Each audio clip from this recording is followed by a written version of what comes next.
Good evening, and welcome back.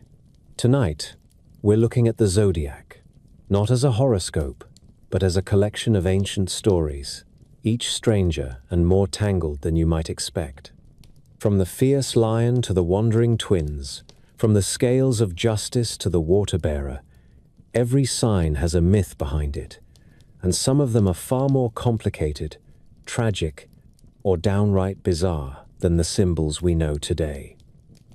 We'll start at the beginning and work our way through all 12 signs, uncovering the legends, heroes, and gods that gave them life. As always, I'd love to know where in the world are you listening from, and what time is it for you? Whether you're settling down for the night or just looking for a quiet escape into the past, I'm glad you're here. Now, let's begin. If you go outside on a night when the air is crisp and the stars seem sharper than they have any right to be, you might feel that familiar and unshakable pull, your eyes drawn upward, searching, whether you admit it or not, for shapes in the darkness. The ancients called this practice katasterismos, the art of placing stories into the heavens, and they did not simply look for pretty patterns. They hunted for meaning, for symbols, for pieces of themselves scattered and pinned to the black vault above their heads. Today we call them constellations, but to the people who first named them, they were not cold and remote collections of burning gas.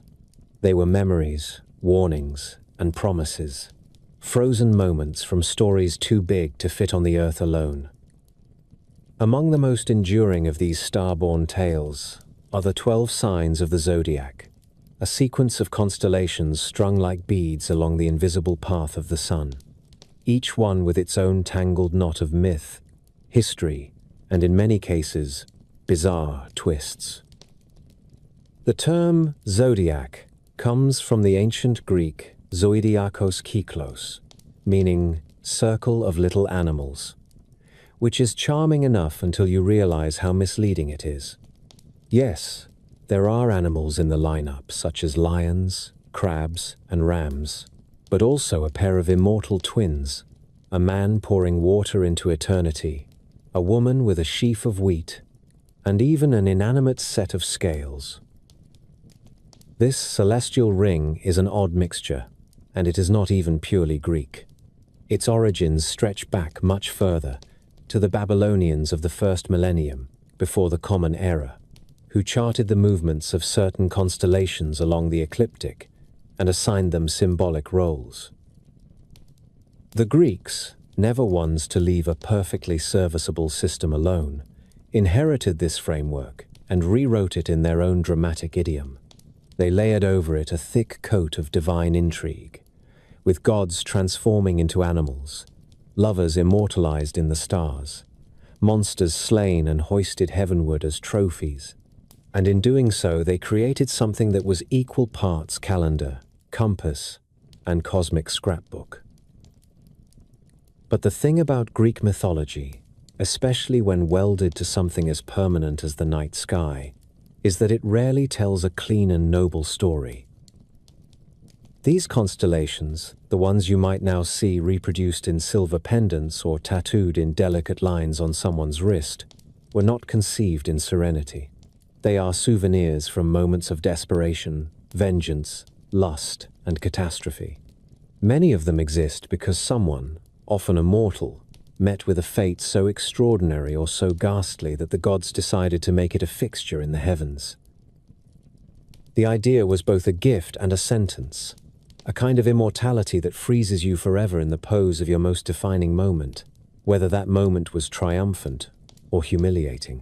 It is no accident that so many of these stories involve transformations at the point of crisis, men into animals, gods into mortals, mortals into stars, because transformation for the Greeks was both punishment and preservation. Imagine, then, what it meant for ancient peoples to stand on a quiet hilltop, point toward a crooked scatter of lights, and tell the tale of how those lights came to be. They would speak of heroes who wrestled monsters only to die young, of women wronged by gods and repaid with a place in the sky, of creatures who fought for causes they barely understood and were immortalized in shapes that would outlast every empire on Earth. In the telling, these constellations became less like inert decorations and more like living witnesses, silent and glittering archives of the best and worst in the human and divine condition. The zodiac, then, is not a serene astrological wheel spinning gently above us. It is a battlefield memorial, a love letter, and a gallery of betrayals and last stands. Each sign is a preserved fragment of a larger and messier story, and taken together they form a kind of cosmic anthology of human experience as refracted through the Greek imagination. We will begin with Aries, the golden ram whose gift was both rescue and doom, and travel the full circle through to Pisces, the twin fish bound by a cord, fleeing for their lives. And as we go, we will see how the ancients, with all their flaws and ferocities, chose to mark their world not just in the marble of temples or the ink of scrolls, but in the permanent and unblinking lights that wheel above our heads every single night. The story of Aries begins not in the heavens, but on the green slopes and smoky hearths of ancient Colchis and Boeotia. In a world where a child's life could be bent or broken by the word of an oracle, and where the gods moved their pieces on the board of mortal affairs without a whisper of apology. To understand why the figure of a ram shines in the night sky at the head of the zodiac, we must first descend into a tangled web of family rivalry, divine intervention, and the kind of desperate escape that feels less like a triumph and more like a breath stolen before drowning. It begins with a boy named Phrixus and his sister Helle, the children of Athamas, a king of Boeotia, and Nephele, a cloud nymph sent by the gods to be his bride. Nephele, whose very name meant cloud, was a creation of Hera, shaped in the likeness of another woman to deceive a wandering king. And though she was divine, her life in the mortal palace was neither peaceful nor secure. When Athamas turned his affections to Ino, a mortal woman whose ambition was matched only by her cunning, Nephele's place in the royal household faltered. Ino saw the children of Nephele as obstacles to her own son's rise, and the legends tell us she hatched a plan that was as ruthless as it was patient. She conspired to bring famine to the land by secretly spoiling the seed grain before it was sown, forcing the people into desperation.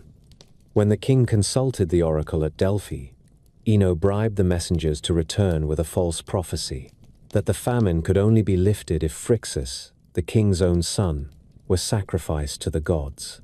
In that moment, the machinery of doom began to turn, and Phrixus, still a boy, found himself standing on the altar, the knife ready, the crowd hushed, the air thick with the smell of fear and incense.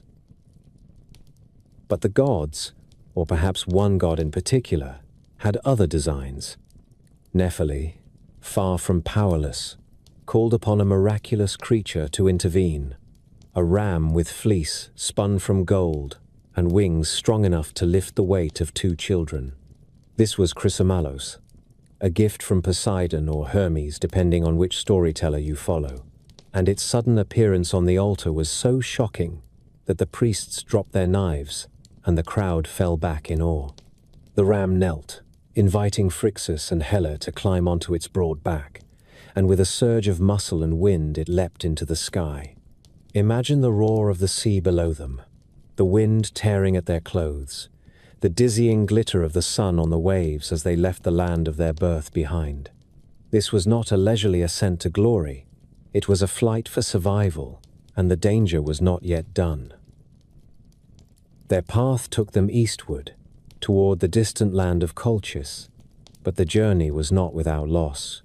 As they crossed a narrow strait between the Aegean and the Black Sea, Helle, perhaps overcome by the height, perhaps too weak to hold on, slipped from the ram's back and fell into the waters below. That place became known forever as the Hellespont, the Sea of Helle. a name carved into maps as a reminder that even in stories where gods intervene, not all are saved.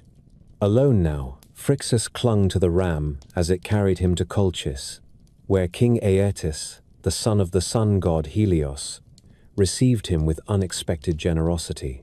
In gratitude to the gods for his rescue, Phrixus did something both reverent and strange. He sacrificed the golden ram itself to Zeus, ending the life of the very creature that had saved his own.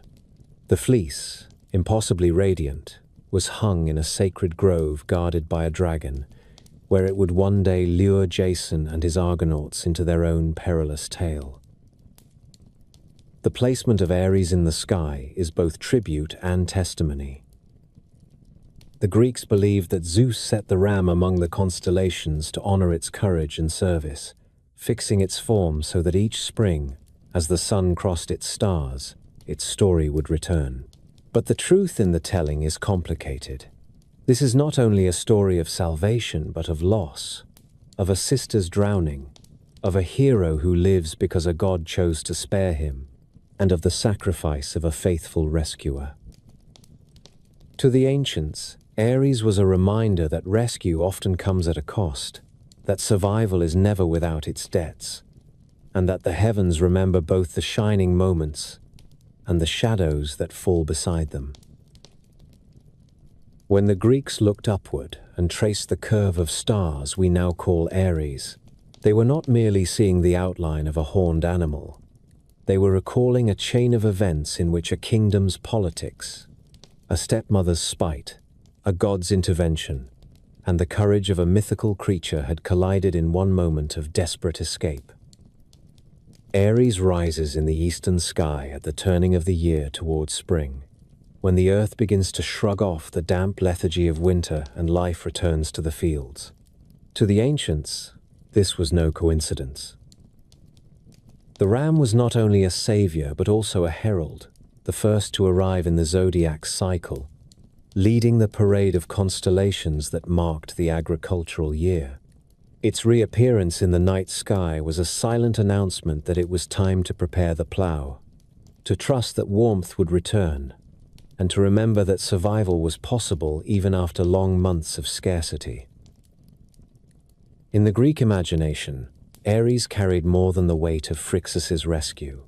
It became a symbol for bold beginnings, the kind of courage that does not pause to calculate the odds before leaping into the unknown. The ram's leap from the altar, its wings slicing through the air, became a model for decisive action when hesitation would mean death. This was not the quiet patience of Virgo, nor the measured balance of Libra, but the sudden and necessary force that could tear a person out of danger and set them on an entirely new path. In astrology, much later, Ares would be associated with the traits of leadership, energy, and a certain impulsive fearlessness. Yet in the original myth, those qualities belong not to the human hero but to the animal itself, the divine creature that acted without question when called. Yet even in celebration, the myth carries shadows. The very act that immortalized Ares also contains loss. Hela's fall into the sea, the sacrifice of the ram in the grove of Ares, the loneliness of Phrixus in a foreign land. It is as if the constellation exists to remind mortals that beginnings are rarely clean. They are often born from endings, from severed ties and irreversible choices. The Golden Fleece, which later became the prize of Jason and his Argonauts, was itself a relic of that cost. Every retelling of their voyage pulled the thread back to Ares, to the shining wool once draped over a creature that had carried a boy from death to life and then laid down its own life without resistance. To the Greeks, placing Ares in the heavens was an act of both gratitude and record-keeping. The ram's shape was fixed in the unchanging sphere so that every year, at the same season, its story would be rehearsed in the minds of those who tilted their heads to see it. The stars that marked its horns and back were like letters in a permanent inscription, written across the sky instead of on stone, impossible for wind or rain to erode. It was a way of telling the future through the past. If the ram had come once in a moment of peril, perhaps its return in the spring sky meant that help could come again, unseen, until the very moment it was needed. And so Aries begins the zodiac not with the perfection of a creation myth, but with the messy, human reality of survival. It starts the cycle with a rescue that does not save everyone, with a hero who is not a hero in the usual sense, with a creature that performs its duty only to vanish into the realm of memory. That is the truth the Greeks wove into their constellations, and it is the truth that still lingers when Aries rises over the horizon. That courage often arrives in the form we least expect, that rescue is not without cost, and that even in loss, the act of leaping into the air, into the unknown, can change everything. When the Greeks lifted their eyes to the slow, broad sweep of stars that form the shape we call Taurus, they were not simply tracing the outline of an animal. They were stepping into one of the most unsettling and magnificent episodes in the long and uneven record of Zeus's pursuits. In the age when the gods still walked among mortals and the sea was as much a road as the earth, there lived a Phoenician princess named Europa, daughter of King Agenor.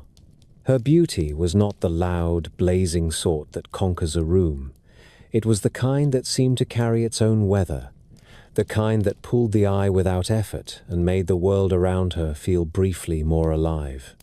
She lived by the shore, in a land of warm winds and salt air, and it was there, while gathering flowers with her companions in a meadow that spilled down toward the beach, that her story veered into the eternal. Zeus, looking down from Olympus, saw her and decided that he must have her. This was the kind of decision that, for the king of the gods, was not weighed or questioned, but acted upon with the certainty of a storm rolling toward shore.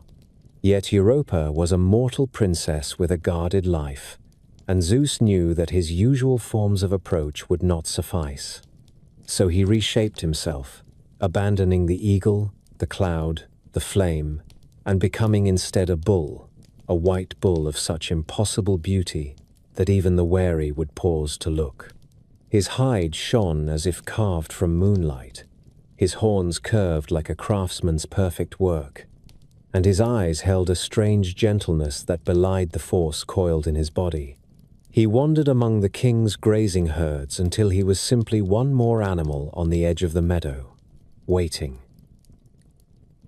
Europa noticed him first for his stillness. While the other cattle moved and tore at the grass, this bull seemed to be watching her, patient, unthreatening. She reached out a hand, and when he did not shy away, her fingers brushed the warmth of his muzzle. Her companions laughed and came closer, marveling at the calm creature who allowed them to drape flowers around his neck and weave garlands between his horns. His breathing was slow, deep, the way the sea breathes before a wave, and when Europa climbed onto his back, it felt no more dangerous than sitting astride a sun-warmed stone. She could not have known that she had already crossed the threshold into myth. The moment she settled, the bull moved not the short, placid steps of a grazing beast, but a sudden, powerful surge toward the shore. The girls shouted, startled, as his hooves pounded across the sand, and before they could reach her, he plunged into the surf. The sea rose around them in sprays of white, but the bull did not falter. He struck out into the open water with the strength of something made for both land and sea. Europa clung to his neck, the garlands slipping into the waves, her eyes stung by the salt wind as the coastline dwindled behind her. Dolphins appeared in their wake, leaping in arcs as if escorting royalty. And beneath them, the water shifted from green to blue to the deep violet of the open Mediterranean. There is no telling how long they traveled like this. The bull's great body cutting through the waves, the sun shifting overhead, the silence broken only by the rush of water and the sound of her own breath. At last, an unfamiliar shore rose ahead the island of Crete, fragrant with cypress and pine. Here, on solid ground again, the bull's form began to change, the white hide dissolving into the shape of Zeus, his eyes no longer gentle but burning with the victory of possession. On that Cretan shore, Europa's life was altered beyond recognition. She became the mother of 3 sons, among them Minos, who would one day rule Crete and build the labyrinth that held the Minotaur. The bull form that had carried her across the sea was remembered, not in warning, but in honor. And so, the Greeks fixed its shape in the sky, not the man, but the animal, head lowered in eternal charge, the stars marking the curve of its horns and the breadth of its shoulders, the rest of its body fading into the darkness, as if forever emerging from the sea. Taurus was never just a picture scratched across the night for the sake of beauty. To the Greeks, its return in the sky was a signal, a reminder, and a declaration all at once. It rose in the seasons when the earth was waking from winter's quiet, when pastures filled again with the sound of animals grazing, when plows began to bite into the soil. The presence of the bull among the zodiac was more than the shadow of Zeus's abduction of Europa. It was the sign of fertility, of strength returning to the fields, of the raw power that tilled and sustained life. The constellation's brightest stars, the warm red glow of Aldebaran at the bull's eye, and the cluster of the Pleiades shimmering near its shoulder, were not just ornaments, but markers by which sailors timed their voyages and farmers judged their planting. In a world without mechanical clocks, these were the living hands of the year's great dial. But Taurus's meaning did not stand on a single myth alone. The Greeks, like the Babylonians before them, layered their constellations with more than one story, and the bull carried traces of other, older tales. Some saw in its horns the reflection of the Cretan bull, the same animal that Heracles was sent to capture as one of his labors, a beast whose capture was not a simple act of hunting but a confrontation with something untamed, something that belonged both to land and to God. Others found in its massive form the shadow of a darker episode, the bull that Pasiphae, cursed by Poseidon, was made to desire, bringing into the world the Minotaur, a half-man, half-bull child who would one day stalk the labyrinth beneath Minos' palace. The Greeks were not concerned that these stories contradicted one another. The sky could hold them all, each one a facet of the shape they traced in the darkness. In the temples and marketplaces, Taurus was invoked with a mixture of awe and familiarity. Bulls were not rare in the mortal world. Farmers yoked them, priests sacrificed them, artisans carved them into altars, but the bull in the sky was something else entirely. It was the perfected image, the archetype, the eternal bull that never aged, never weakened, never bowed to the plow. To place it in the heavens was to strip away the dust and sweat of the animal and leave only the power, the force that could cross seas with a girl on its back, that could bear God's curses without breaking, that could anchor the turning of the year itself.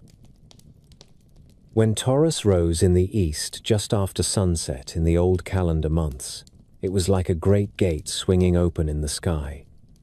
The horns pointed forward, the head lowered, as though charging into the months ahead. In those same nights, the Hyades cluster would glitter faintly like raindrops in the bull's face, a sign to the Greeks that the season of storms was beginning, that the skies would water the seeds in the ground. These patterns were practical tools for navigation and agriculture, yes, but the Greeks could not look at them without also recalling Europa's ride across the waves, without remembering the strangeness of a god choosing to wear an animal's skin. Every bright star was a spark of that story. The stillness in the meadow, the sudden surge to the shore, the foam breaking over horns as they cut through the surf. In the older Mediterranean world, Before the Greek poets gave Zeus's name to the rider of the bull, the animal itself had been sacred in a dozen other tongues. The Minoans danced with them in ritual vaulting, leaping over their horns in feats that seemed more prayer than sport. The Babylonians saw in Taurus the force that marked the start of their new year, the great beast that stood guard at the gates of spring. The Greeks inherited all of this without discarding any of it, folding it into the version they carried forward. Their Taurus was both a stolen moment between a god and a mortal, and the distilled image of animal strength that every culture along the sea's rim had already revered. To the night watcher in a Greek port or on a mountain farm, Taurus's shape in the sky was both familiar and untouchable. You could own a bull, harness it, feed it, even slaughter it for sacrifice. But the one above, the one with eyes made of fire and shoulders wide enough to carry the weight of a season, was beyond your reach. And when its horns cut their way across the black dome of the sky each year, they cut a line between what was mortal and what was eternal, between the herds in the pasture and the single, flawless bull that would never die. It was not Zeus they fixed in the heavens, nor Europa, nor Minos, but the form that made them all possible, the bull itself, forever moving, forever leading the charge into the next turning of the year. The constellation of Gemini is drawn from a story so deeply bound to the Greek sense of kinship and honor that it resists being reduced to a single moment. To trace its shape in the night is to enter the life of two brothers, Castor and Pollux, whose bond carried them beyond the reach of ordinary mortality. Their story begins in the royal household of Sparta, where their mother, Queen Leda, was known across the Aegean not only for her beauty, but for the strange and divided fate of her children. On the same night, two fathers claimed her bed, King Tyndareus, her mortal husband, and Zeus, who came to her disguised in the form of a swan. From this union, two sets of twins were born. Helen and Pollux were said to be children of Zeus, touched with immortality. Castor and Clytemnestra were born of Tyndareus, entirely mortal. It was a family whose bloodline was already a tangle before their lives had even begun. Castor and Pollux grew as inseparable companions. They trained in the arts that shaped noblemen, wrestling, hunting, the handling of horses, the tactics of war. Each boy's skill complemented the others. Castor was famed for his mastery with horses, his balance and strength in combat, his precision with the spear. Pollux was unmatched in boxing, his blows carrying the weight of divine blood. Together they formed a partnership that could not be challenged in the lists or on the battlefield. Their fame spread beyond Sparta. Poets sang of their exploits. Sailors called on them for protection at sea, swearing they had seen the brothers' figures appear in stormlight to guide their ships towards safety. Yet no mortal life, no matter how gifted, was free of the quarrels that plague men. The brothers became entangled in a dispute over women with their cousins, Idas and Lynceus. Versions of the tale differ, but all agree it was a matter of pride and possession, two pairs of warriors convinced of their own right, unwilling to yield. The quarrel swelled into violence. Spears flew, and in the clash that followed, Castor was struck down. His body fell not as that of a hero in the heat of victory, but as that of a brother watching his own life slip into the shadows. Pollux fought on until his enemies lay dead or scattered, yet when the dust settled, he found no comfort in survival. Standing over Castor's body, Pollux felt the full weight of the immortality he carried. It was a gift he had never asked for, and now it felt like a sentence. For what use was eternal life when half of himself was gone? He turned to Zeus, not as a worshipper making a plea to a god, but as a son speaking to a father, and begged to share his immortality with Castor. In some tellings, Zeus granted him the request by dividing their existence. The brothers would spend one day among the gods in Olympus, and the next in the underworld among the shades, never to be wholly separated again. In others, Zeus raised them together into the night sky, fixing their likenesses side by side where no blade could part them. The stars of Gemini became their eternal likeness, two bright points standing close in the darkness, each carrying the memory of the other. To the Greeks, they were not simply guardians of sailors or patrons of athletes. They were proof that devotion could overcome the finality of death, that a bond forged in life might hold even beyond the grave. The sight of those twin stars at the edge of night was a reminder of a vow kept at the highest cost, a loyalty that neither war nor the will of the gods could undo. To the people who named the sky and read it like a ledger, the two bright points that mark the heads of Gemini were never just conveniences for navigation or ornaments pinned to the black. They were a living presence made visible, a compact between brothers shown in firelight, and every time they rose together, just after dusk in the clear weather of late winter, a murmur passed through harbors and hill towns because Castor and Pollux had returned. The Dioscuri standing their silent watch again over streets and fields and mastheads, a reassurance that what had been promised in an hour of grief would be honored as many times as the year could bear.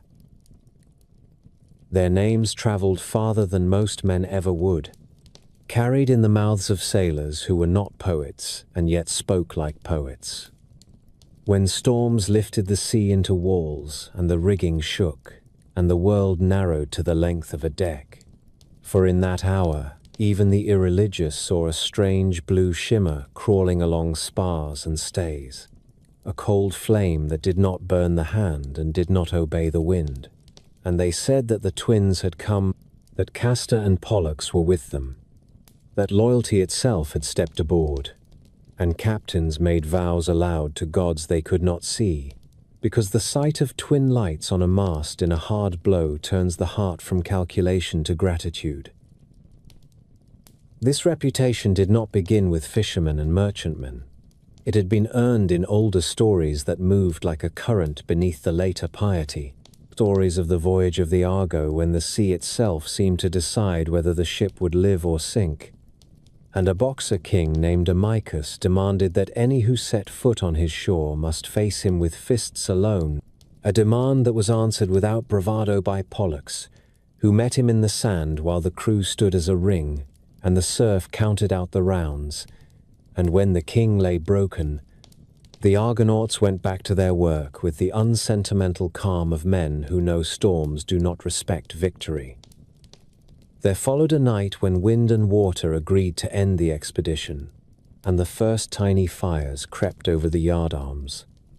And men who had never prayed learned how, and the twins were said to have stood shoulder to shoulder in the lightning, as if the sky were only another arena, and the storm relented just enough that oars could bite, and the keel could keep her line.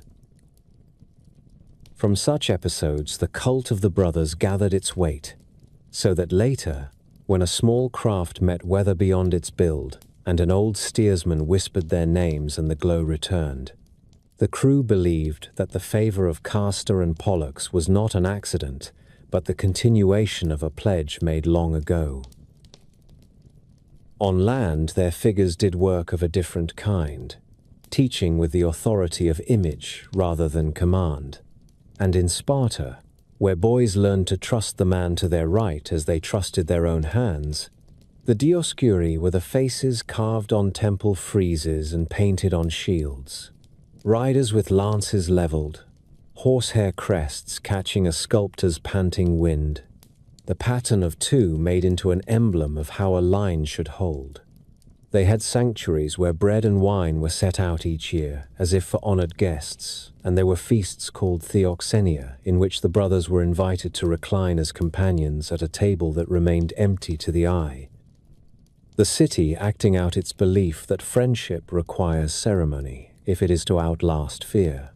In Athens, they were addressed as the Anakes, the lords, and had their own precinct, and in small towns far from the arguments of the great polis, there were little shrines with rough pillars and 2 stars scratched into soft stone, so that a shepherd on a ridge or a traveler in a bad pass could pause and remember that strength comes in pairs, and that the gods remember those who do not abandon one another.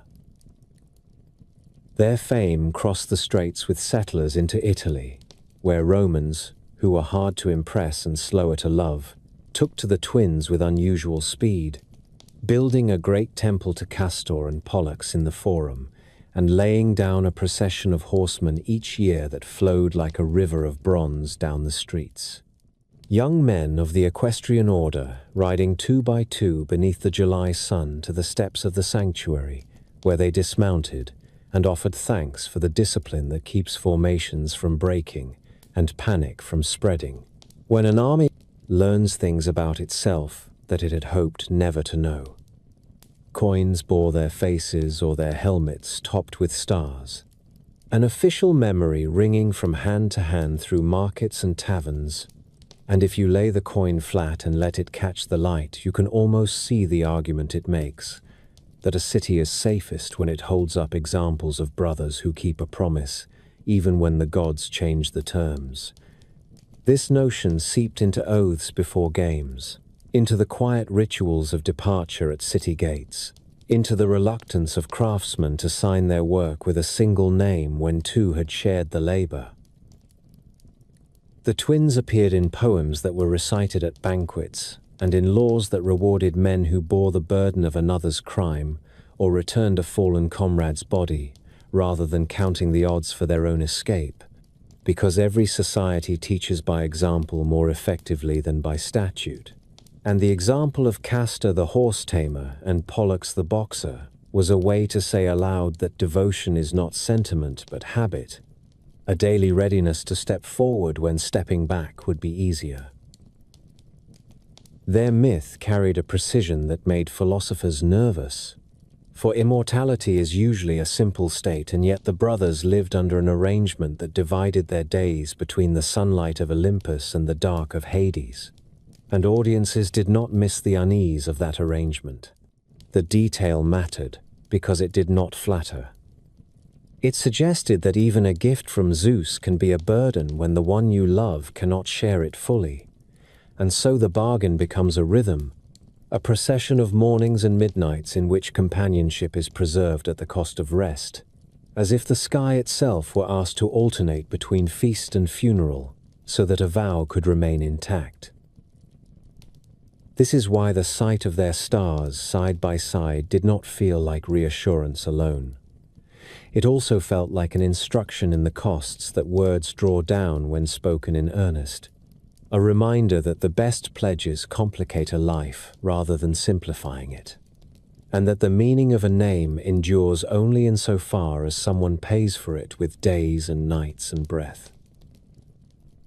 Astronomers who kept calendars for farmers and pilots wrote their appearances carefully, observed that the brighter of the pair, which later ages called Pollux, rose with a warm steadiness, while the other, called Castor, seemed a little whiter and colder, and they set down the way the twins stood among winter's bright company, near the white dog and the great hunter and the charioteer with his sharp star above the shoulder. A geometry that made sense to those who sailed by constellations rather than by instruments, and that also made sense to those who sowed barley and watched for decent weather to shear sheep. When the twins cleared the eastern roofs in the long, cold evenings, it was time to consider certain tasks and postpone others, to mend hulls that would cross dangerous water in spring, to call crews together and share out the terms of profit and loss before tempers frayed at sea. The same pair shone high at midnight, when the year leaned hard toward its turning, steady companions in the clear vault over mountain snow, and shepherds who spoke in proverbs said that a flock fares better when men remember the twins and pair the young with the experienced, rather than trusting to luck. In painted pottery and stone reliefs, and the small bronze mirrors tucked into the chests of wealthy women, you can see how artists work the story into the curves and edges of daily life. The two young men shown seated together with spears grounded between their knees, or riding side by side with the quiet satisfaction of men who do their work without any audience, or standing with stars above their hair, as if they had only just come down from their place to look at something that needed attention. These images were domestic and public at once, a language that repeated itself from banquet hall to stable yard, so that boys who had not yet chosen their friends and men who had chosen badly were both reminded that the world expects you to hold to the one who stands with you. The brothers appear also in the old tales of their sister, for when Helen was taken from Sparta by Theseus, while still very young, Castor and Pollux marched into Attica, recovered her from Aphidna, and took Theseus's mother Aethra away in her place, an act that told the Greeks that the twins were protectors of family honor and also participants in the rough arithmetic of reprisals that governed the age. And later, when a cattle raid turned into a feud with their cousins Idas and Lynceus, that arithmetic ran to its limit, and Castor fell, and Pollux chose to answer death by distributing his life across two realms so that the partnership could hold. Epithets followed them like banners: saviors of sailors, tamers of horses, guardians of youths, patrons of the way the body learns skill through repetition, and the mind learns courage by watching the man beside it refuse to run. Their cult was neither secretive nor ecstatic. It asked for feasting and fair dealing, for twin cups filled to the same mark, for simple justice in contracts and steady hands in the press of battle. When a chorus sang of them at a festival, you hear the balance of their gifts. The one whose knuckles knew the weight of a fist, and the one whose hands knew the language of reins, and somewhere behind the praise, the quiet understanding that they had avoided the poison that often creeps into brothers' hearts when courts and bards and commanders say one is favored. The myth insisted that Pollux's share of divinity did not make him careless with the mortal who matched his stride, and that Castor's mortality did not sour him against the god-blooded youth who shared his bed and bread. All of this made the constellation more than a signpost for the season. It made it a standing instruction, a piece of civic curriculum conducted in starlight.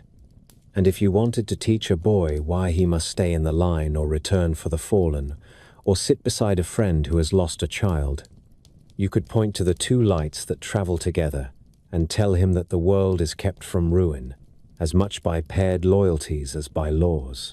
That when a city is lucky, its men decide to mirror the twins.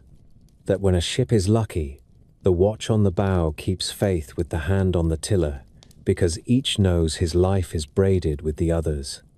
In this way, Gemini became a habit of mind and a discipline of the heart, a way of measuring oneself against a story that refuses to let affection be cheap. And as the brothers' stars cleared the haze over the sea lanes, or hung above frost-bright fields, the same thought took root again and again in those who looked up, that devotion remembers the bargain it made, even when the day has been long and the night promises no relief. The story begins in the marshland at Lerna, where the ground breathes and the water stinks of rot. Reeds rattle in small winds. Pools reflect a grey sky that refuses to open. Here the hydra makes its den. It coils in the shadows under a bank where roots hang like ropes. The second labor of Heracles sends him into this ground. He comes with a club and a sword. Iolaus, his nephew, follows with a torch and a cart. They move as men who know the air will turn against them. The swamp swallows their steps. Frogs fall silent. Even the birds draw back from the smell of old blood. Heracles finds the hydra by listening. He knows the beast does not sleep long. A hiss rolls over the water, then a surge. 9 heads lift like black lilies opening. Eyes burn low, Teeth show in a wet grin. Heracles stands his ground and strikes. One neck breaks under the club. The head drops into the weeds. The stump spits steam and then blossoms. Two new heads rise where one was lost. He learns the lesson fast. He strikes again and again. The marsh fills with the sound of wood on bone. Every blow breeds more mouths. The creature moves with cold patience. It slides across the mud and tests the line. Heracles gives ground to firmer soil. The club booms against skull after skull. The air tastes of iron and sulfur. Iolaus runs the torch along dry brush. He waits for the right moment. Heracles pins a neck with his knee and hacks it through. Iolaus is there with fire. He cauterizes the stump. The neck seals with a bitter scream. The heads stop multiplying. The men fall into a rhythm. Cut. Burn. Step. Breathe. The hydra thrashes and tears up roots. Water slaps the bank. A tail whips through reeds and sends mud into the sky. The work is ugly and steady. Sweat blinds the hero. Smoke claws his throat. He does not stop. The monster yields a little. Then the marsh offers a new voice. Karkinos crawls from the black water with a shell like a broken shield. Hera sent it.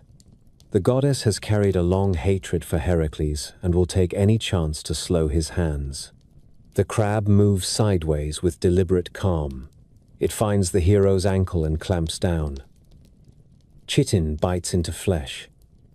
Heracles staggers in the mud and drops one guard. The hydra lunges. A jaw closes on his shoulder. The club shudders when it meets a skull. Iolaus drags fire across another stump. The stink of burned hydra rolls over the pool. Karkinos does not let go. Its legs churn the mud into a paste.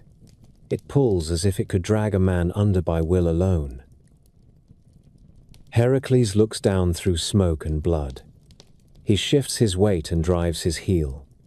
The shell cracks with a flat report. The second blow ends the movement.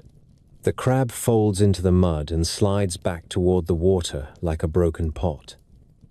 Hera watches and refuses to waste the gesture. The crab had done what it could. It had obeyed. It had entered a fight that belonged to beings far larger than itself. That is enough for a place in the sky. The goddess fixes the small shape among the stars. The curve of a shell, the splay of legs, a faint scatter, hard to find unless you already know where to look. The labor runs to its end. Heracles and Iolaus work the method to the last head. Cut and burn until the necks are black glass. The immortal head is buried under a heavy rock at the road to Argos. The swamp settles into silence again. Steam rises in thin veils and then thins away. Somewhere above the mist, the small figure of Karkinos has taken up its watch. The heavens hold the record of the bite on the ankle and the answer that crushed it. The constellation will carry that record through clear nights and over winter fields. The marsh will forget. The sky will not. Cancer rises where the year turns hot. In the old calendars, its stars stood at the gate of summer. Priests watched that part of the sky and wrote a single word beside a day that would return like the tide. Solstice. The sun climbs, then pauses, then begins to fall again. The Greeks gave the pause a body, a crab. It creeps sideways, as if the sky itself must shift its weight before it changes course. The shape is faint. The outline is spare. You have to know what you are looking for. In a firmament crowded with heroes and monsters, Cancer keeps a small room. That is part of its force. The quiet signs often do the hardest work. They hold the hinge. Farmers and sailors learned Cancer by feel as much as by sight. The stars here are not loud. They whisper through haze. Near the heart of the figure hangs a pale cloud the eye can gather on a clear night. The Greeks called it praesepe. the Manja. Two dim stars graze at its edge, Asellus borealis to the north, Asellus australis to the south. The little asses. Together they feed from the cluster as if the sky kept its own trough. Shepherds said that if the manger blurred when the rest of the night was sharp, rain was coming. Pilots set a watch for it from the stern and counted that blur as a warning to shorten sail. Aratus names the place in verse like a weather note set to music. Ptolemy fixes the same light in a catalogue that reads like a ledger. Centuries apart, the signs remain the same. Look for the small cloud. Judge your day. Old stories gathered around those two asses, as if the cluster were a hearth. One tale told that gods rode humble mounts to a battle, and their braying turned the will of giants. Another said the little beasts were honored for simple service during a march when the strong were tired and the waterskins ran low. The details change with the teller. The intention does not. The heavens hold a lesson that values plain labor over the noise of glory. Two dim lights, a shared bowl. Men in ports and men in fields learned to trust a pattern that asked little in return. Be steady. Keep company. Know where to feed and when to move. Cancer's faintness became part of its mythic biography. Hera set the crab among the signs for obedience rather than success. The stars do not blaze like the eye of the bull or the heart of the scorpion. They hang like a memory spoken under the breath. That suits the scene at Lerna. The creature did not change the battle. It distracted a giant for a breath and was broken underfoot. The goddess placed the trace of that act where no wind could erase it. Greek listeners understood the shade of praise in the tale. Some efforts do not finish a story. They mark it. A grip on an ankle, a bruise that throbs the next day. A token granted by a queen who counts loyalty even when the field belongs to someone else. In the language of the sky, Cancer held the path of the moon. Hellenistic writers called the sign a house of Selene.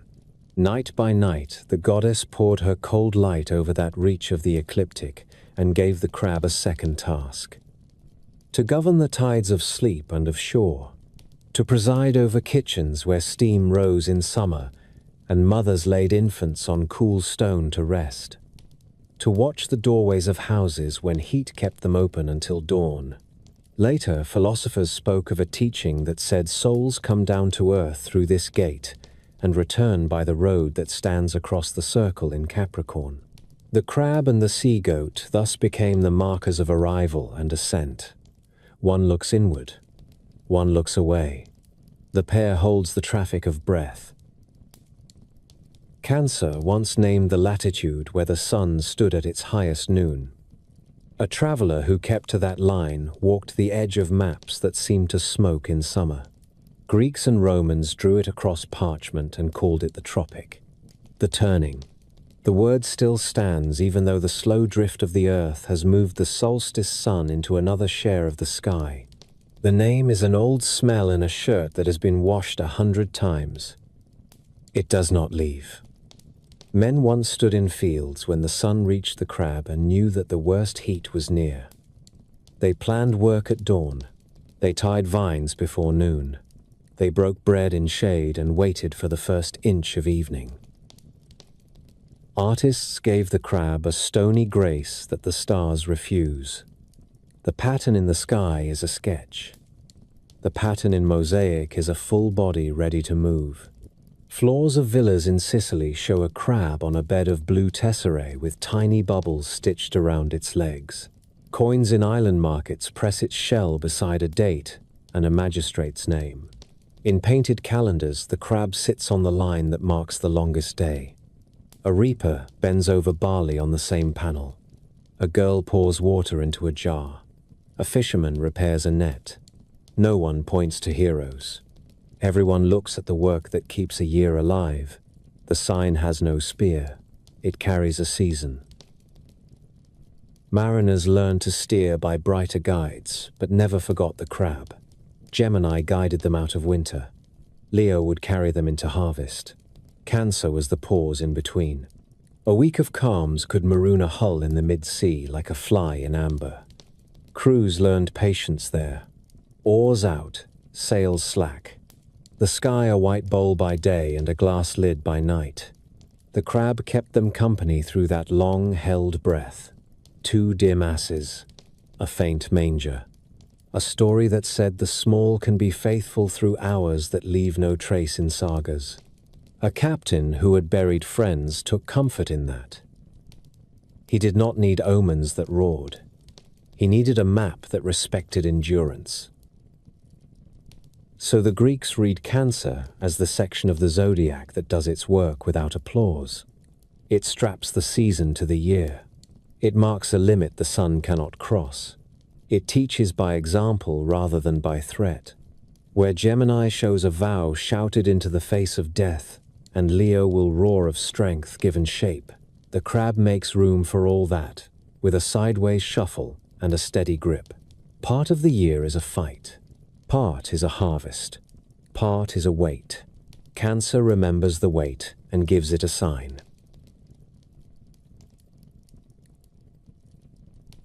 Leo begins in the rough hills west of Mycenae, where the earth is thin and the wind cuts low through scrub. Vineyards hold to the slopes like handwriting that refuses to fade. Goat bells carry in the afternoon. Travelers keep to the road and measure distance by dry stream beds and old olive trees. In that country, a single roar could empty a field and close a door. The Nemean lion had come down from its ravine and taken the habit of killing at the edge of daylight. It dragged oxen from yokes. It broke doors with a casual shove of one forepaw. It left tracks that looked like bowls pressed into dust. Stories of it moved faster than carts. People spoke in the way of those who have learned to ration fear. Small sentences traded at wells and market stalls. It lives in a cave with 2 mouths. It cannot be cut. It takes spears as thorns. It will not leave a body whole. Eurystheus heard these reports in his hall at Tiryns, and felt them as a problem that could earn him the credit of a solution without requiring his own hands. Heracles had returned from exile, with strength that disturbed the balance of things. The king set the first labor with a tone of official calm. Go to Nemea, find the animal, remove it from the earth. There was no speech about honor or the glory of the house. There was only a line of instruction and the weight of a seal pressed into wax. Heracles accepted the task as a man accepts a debt he cannot refuse. He took a bow and a quiver. He took a club cut from wild olive. He walked out of the gate before sunrise and did not look back at the walls. He entered Nemea by the road that runs past Cleone. Shepherds watched from distance and made the sign that sends a blessing after a dangerous traveler. The country smelled of crushed thyme and dust. He found the first carcass by flies. A cow torn where the neck meets the shoulder. No bite marks at bone. The hide peeled back as easily as a blanket. He knew from the work of the beast that it did not feed from hunger alone. It practiced its strength on living things to learn the feeling of resistance. He knelt and ran one hand over the dead animal as if to apologize for using it as a lesson. Then he rose and studied the ground. The tracks were a rhythm of weight and ease. Deep impressions followed by stretches where claw marks hardly touched the surface. The cat knew how to move without a sound. Arrows serve men in most wild places. They came useless here. Heracles met the lion on a shelf of rock where the road narrows and the scrub breaks. The beast stepped into view with the same calm that had entered farmhouse yards. It was larger than the tellers had measured. The mane was heavy and clean, a bronze wave that caught the sun and threw it back. The eyes did not burn. They watched as a craftsman watches a tool. Heracles took his stance and set the first shaft. The bow bent. The string spoke. The arrow struck the shoulder and bounced as if it had struck a wall of hammered metal. A second shaft went to the ribs. The same refusal. A third at the throat where flesh runs thin. The shaft shattered into drift. The animal blinked once and rolled a slow step forward. A decision made itself. Distance offered no leverage. Heracles dropped the bow and tested the club against his palm. The olive wood had a little spring in it, and the weight pleased him, yet he understood the terms before he swung. Bone and hide and the god-born toughness of the creature would not yield to a blow alone. He drove the lion back from the shelf into broken ground where thorn and rock made a close ring. The beast changed its rhythm and moved with a low glide that sent dust up in veils. It feinted once toward the right and then went straight in. The club met its skull with a sound like a door slammed against stone. The lion spun and struck with a forepaw that blurred in the air. The blow did not cut. It lifted Heracles from his feet and threw him into brush that tore at his arms as he rose. The animal did not press. It watched as if confirming the measure of the man who had come to end it. The cave lay a short climb away, a pocket in limestone with two mouths set at an angle to each other so that anything cornered at one exit could slip out the other. This place had taught the beast patience. It could take a wound and step into darkness and wait while men argued with fear at the entrance. Heracles studied the mouths as a hunter studies a set of doors. He cut saplings and dragged stones and built a barricade at one opening until a man would have needed a friend to clear it. He left a narrow gap at the other so that a body could pass only sideways. The work was slow. The sun shifted. Sweat salted his eyes. The silence of the valley deepened in the hour before dusk when insects rest and birds hold still. He felt the animal watching from somewhere he could not yet see. It came at last with no roar at all. It slipped through the gap like water and hung for an instant between rock and light. Heracles stepped into it. The club could not serve. The space was too tight. He dropped the wood and reached for the mane with both hands. The hair felt like rope soaked in oil. The heat of the body was a furnace held in skin. The animal turned and struck for the throat. He caught the jaw in his forearm and felt teeth that would have cut bronze grind against the muscle. He shifted his weight and drove a knee under the ribs to crush at breath. The cave took the sound of the struggle and returned it as a low drum. Dust rose and fell. Pebbles crawled in small avalanches. He tightened his hold with a patience he had learned in other battles that had left no songs. Strength did the work, and then kept doing it for the span of minutes that felt like a season. The forepaws clawed at his back and made furrows that burned. The jaw slackened. The heat ran out of the great body the way water runs from a cracked jar. He stayed with the weight until his own breath steadied. Then he let it down and stood over it in the half-dark. There was the matter of the hide. The stories that reached Tiryns had kept the detail that makes the whole thing clear. No blade would open that skin. Men from the valley had tried to take a trophy from ribs and shoulders and had broken knives without lifting a single curl. Heracles tried his edge out of respect for the craft that had made it and felt the metal skate. He considered fire. He considered stone. He remembered the simplest truth. A thing made beyond the ordinary might answer only to itself. He knelt again and took one of the lion's own claws and worked it along a seam where the belly hangs soft.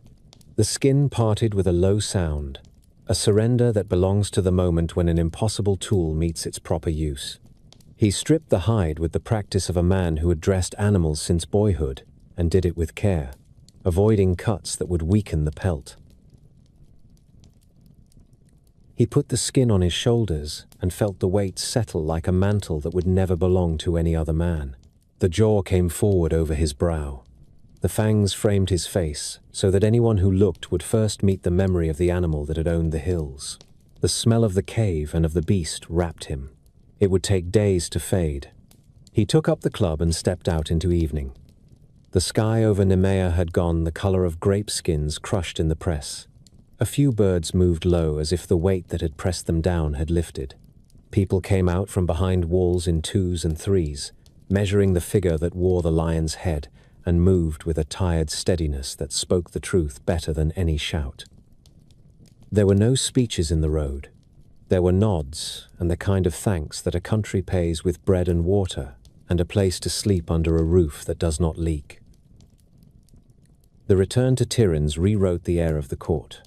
The herald who carried messages for Eurystheus met Heracles at the outer field and would not come closer than a safe span of paces. The king heard the news and walked to the threshold, then took a step back into shade as the figure with the lion's mask grew larger in the courtyard. It is said that Eurystheus looked once, and then turned and moved fast into a storage jar that had held grain in other seasons, the way a boy might hide when thunder walks across the house. He issued the next command from that dark mouth and sent word that future reports must be delivered outside the walls with no trophies brought near. Heracles listened without any visible reaction. He had work to do and would do it, and he knew more than most that fear born in a man's own house is an argument without an answer. The hills of Nemea did not return to innocence. Hunters found the cave and spoke as if it held a presence even when empty. Children dared each other to touch the stones of the blocked mouth, and then ran laughing and sick with pride. Vines crept back over the ground where the lion had dragged cattle. The quiet of that country changed its tone. It lost the tremor that comes when people listen for a single sound, and gained the deeper breath that comes when a danger has been removed by hands that have taken scars for their payment. In the paintings that followed, the lion would never stand alone again. It would live as the cloak of a single man, a second skin that marked him in every port and on every road, a proof that some tasks remade the one who performed them as completely as a river remakes a bank in flood. Leo claims the warm nights after the year tips past the height of the Sunday. The west still holds a band of copper at dusk. Crickets take the fields. Then, a hook of stars lifts from the horizon like a bright question drawn by a careful hand. The old watchers called that hook the sickle. It marks the head and mane. Farther back, the body gathers in a long run of light.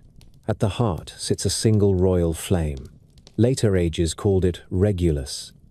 Greeks also said Cor Leonis, the heart of the lion. Priests stood on rooftops and waited for that star to step clear of the haze. They made their notes on wax tablets. They counted days to harvest. They set dates for rites that asked the gods to steady the season and forgive the roughness of heat. Farmers read Leo with the same attention they gave to soil. The vine leaves grew stiff in the noon glare. The fig trees bled white when cut. The land wanted measured work and early rest. When the sickle stood high after midnight, presses were swept and jars set out in courtyards.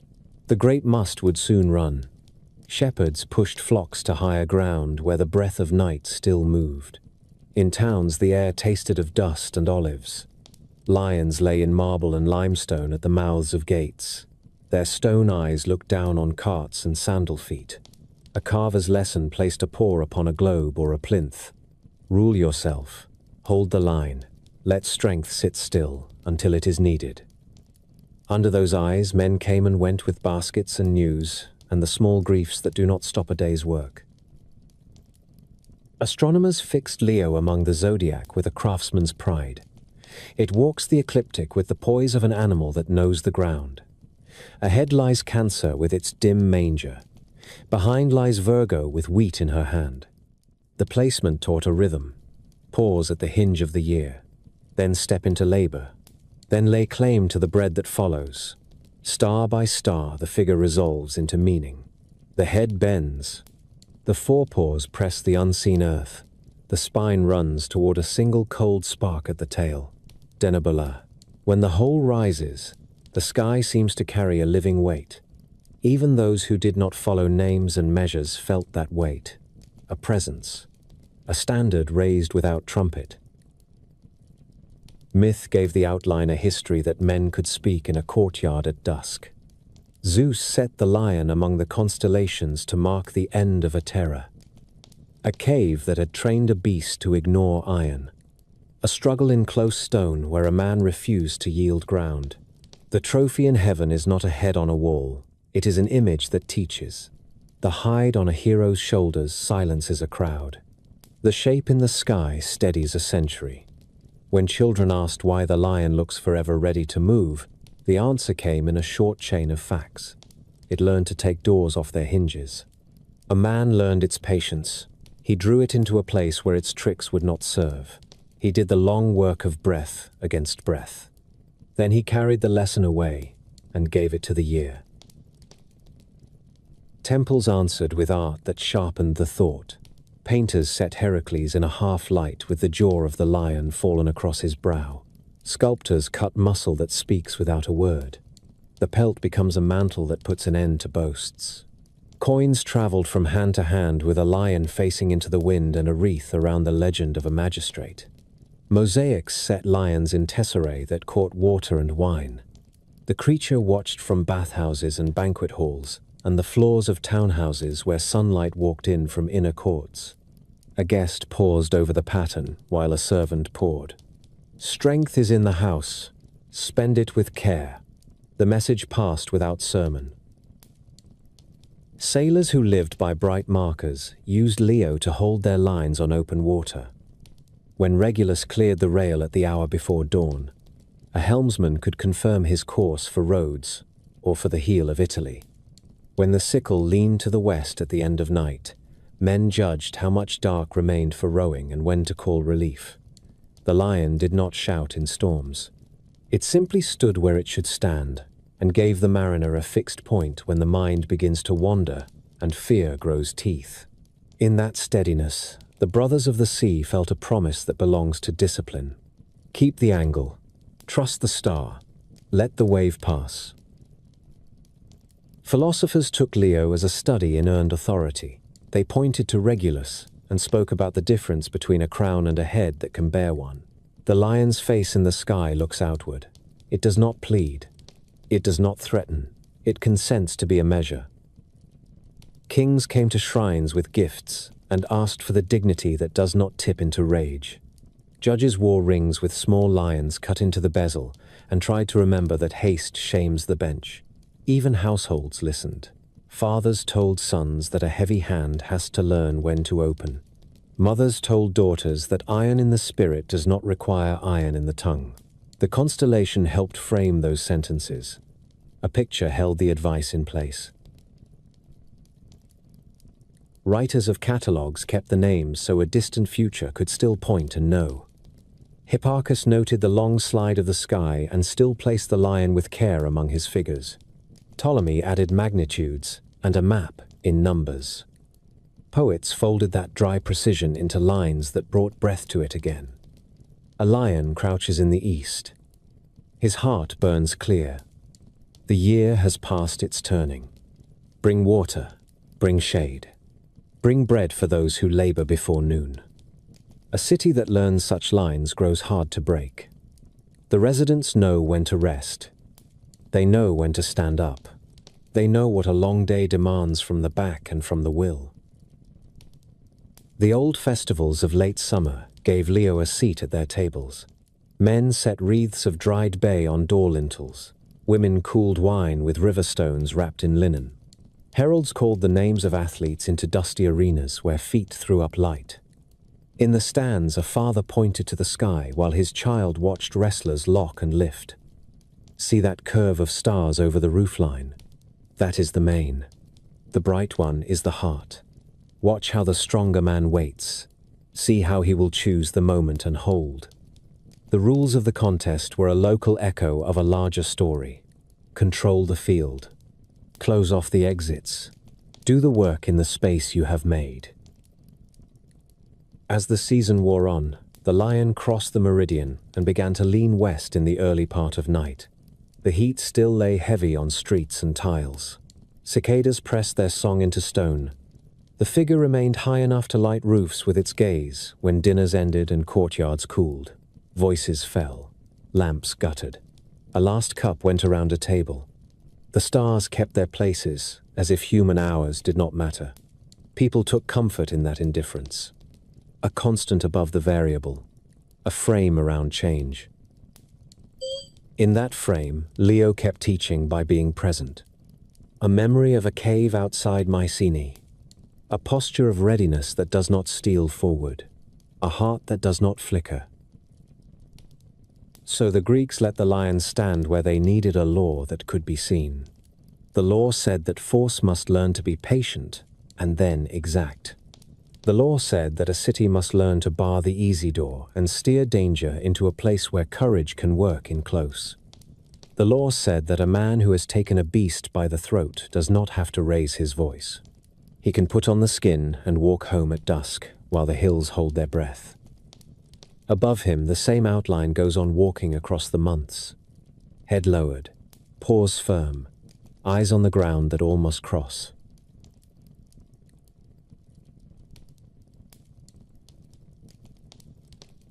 Virgo enters the story on threshing floors, where the first dust of grain hangs like smoke and the husk crackles under wooden sledges. Men walk the circle and sing to keep the rhythm.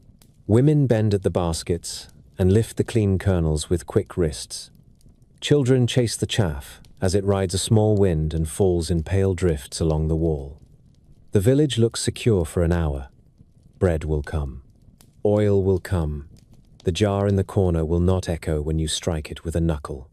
In that kind of hour, the Greeks placed a figure beside the workers, a young woman who watched without drawing attention, a maiden with the cool steadiness of a well in August. They called her Astraea in one voice, and Dike in another, daughter of Themis in one telling, child of dawn and star in another, justice in the shape of a person who keeps her hands clean yet knows the price of order. She holds a single ear of wheat. She looks at the measure in a woman's scoop. She hears the old men argue about a boundary stone and waits to speak until they fall quiet. The world she loved soured slowly.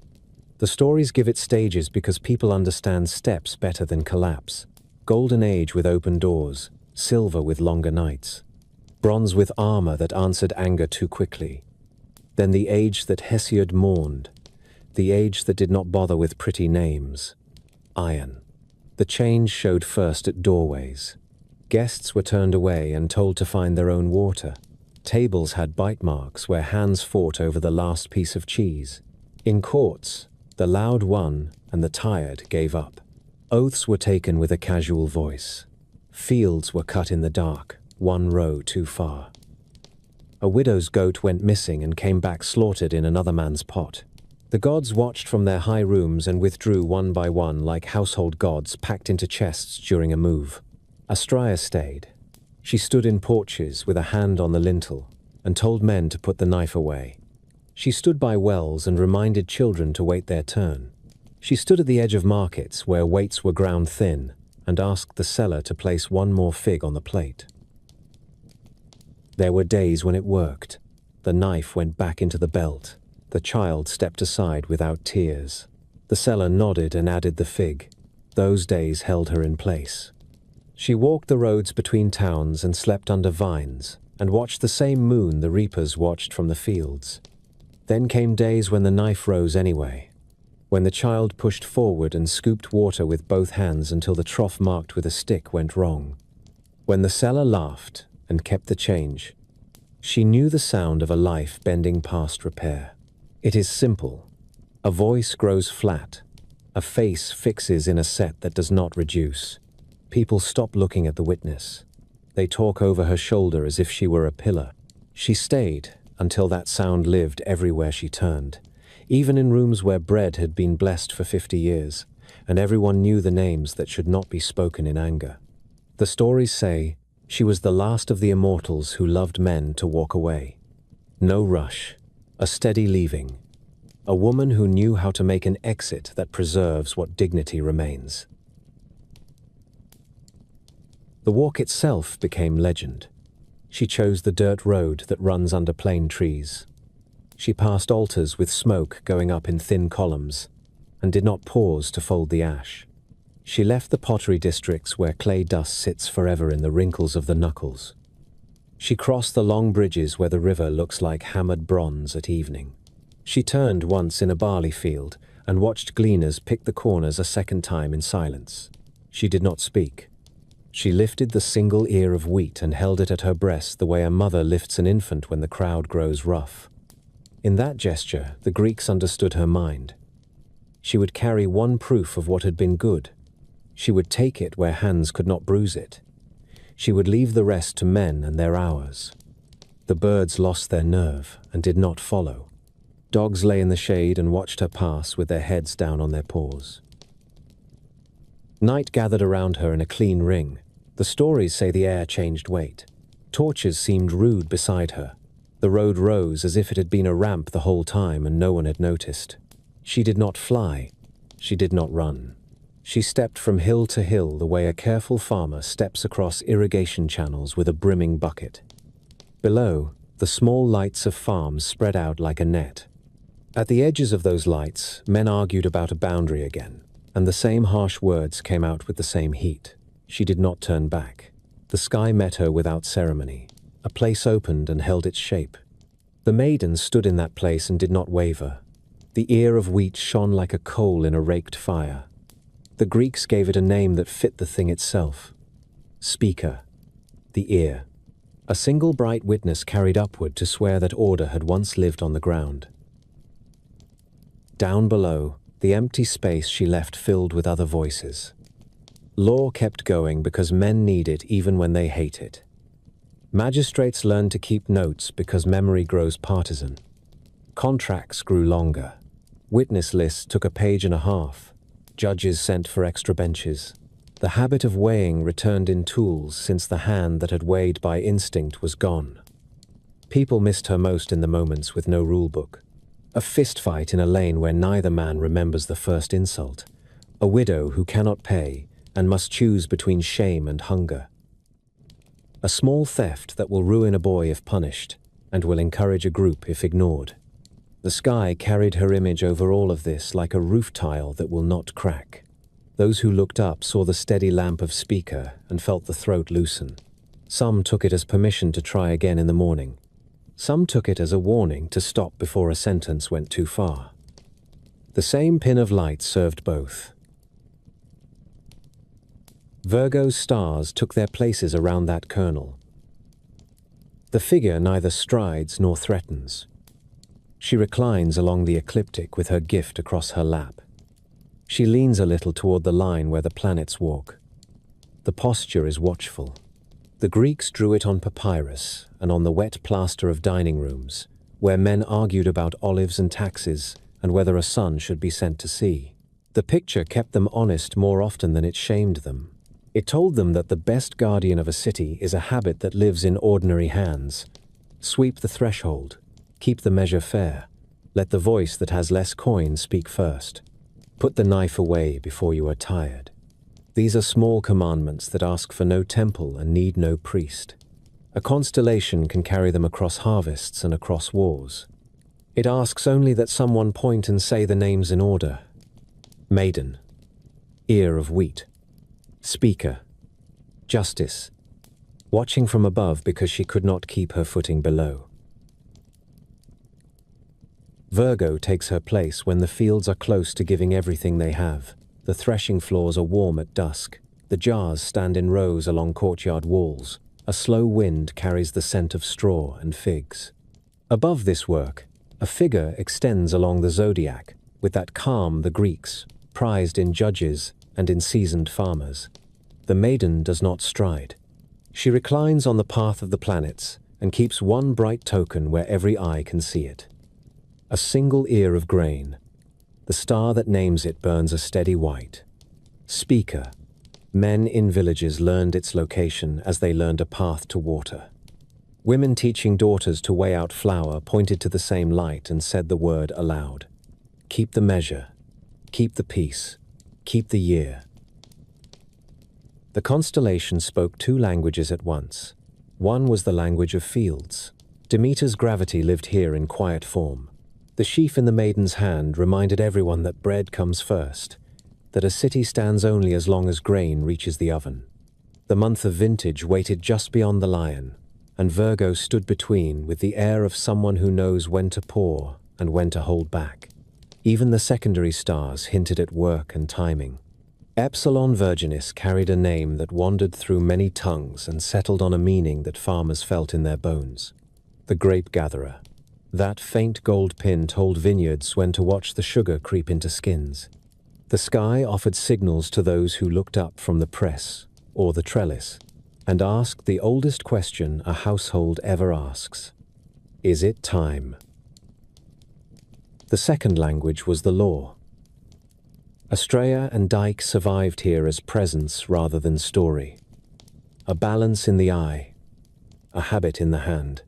When markets opened at first light, when weights came out of drawers and were set in pans that rocked on thin arms, the maiden was already above the western roofs and still watching.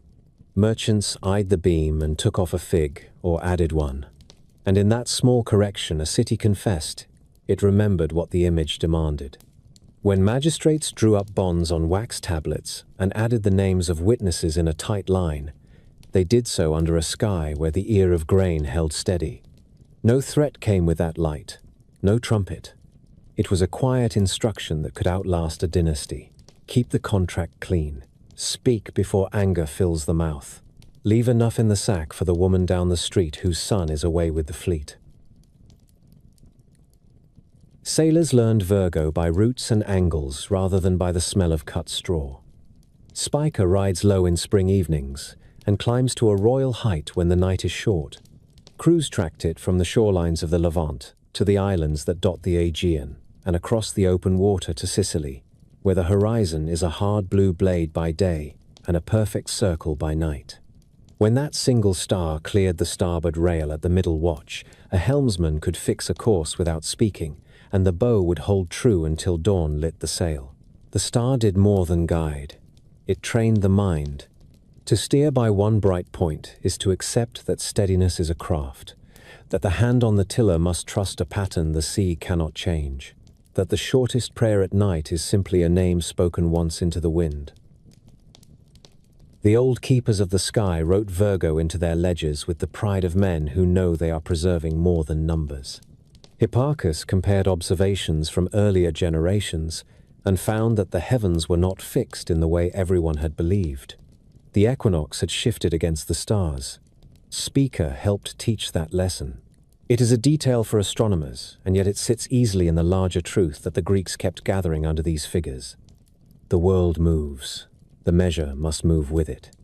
If the point used to mark a season slides, then the wise man adjusts his calendar and his temper. He does not blame the field. He looks again and corrects his hand.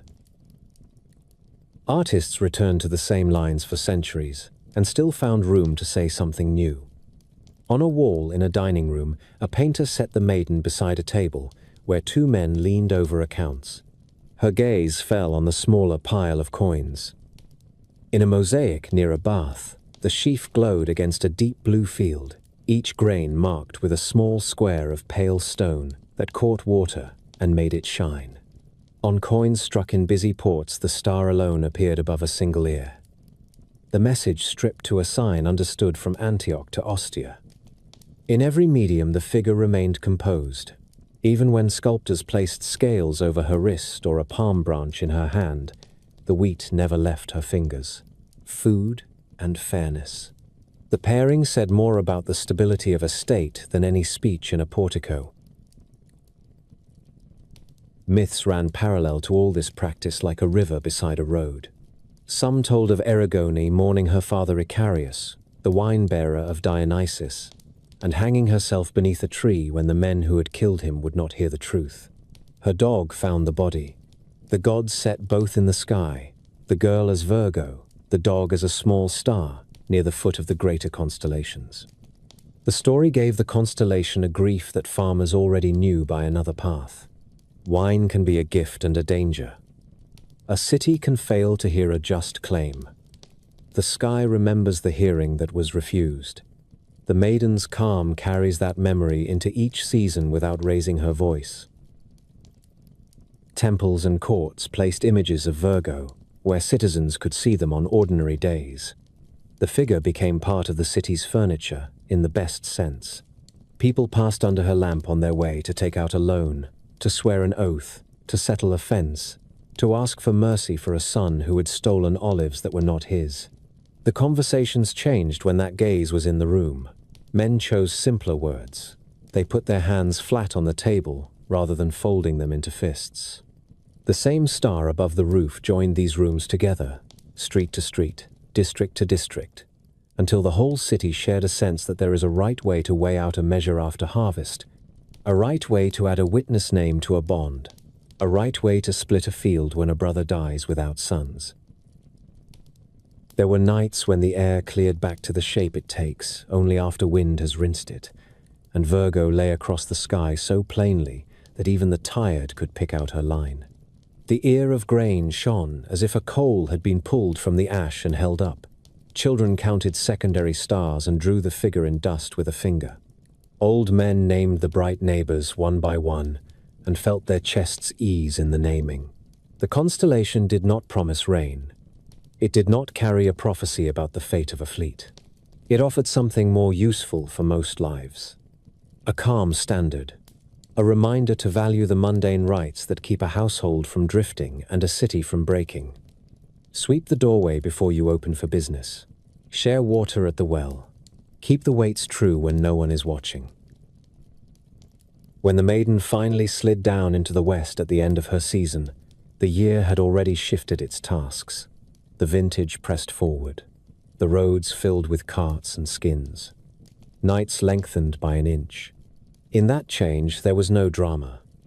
There was the sense of a page turning in a book that has been read many times and still asks for careful attention. Virgo had done what her image was placed to do. She had borne witness over the work that feeds and over the words that bind, held the city's temper where it needed to be, and left a single bright grain burning above the roofs as the next labor came on.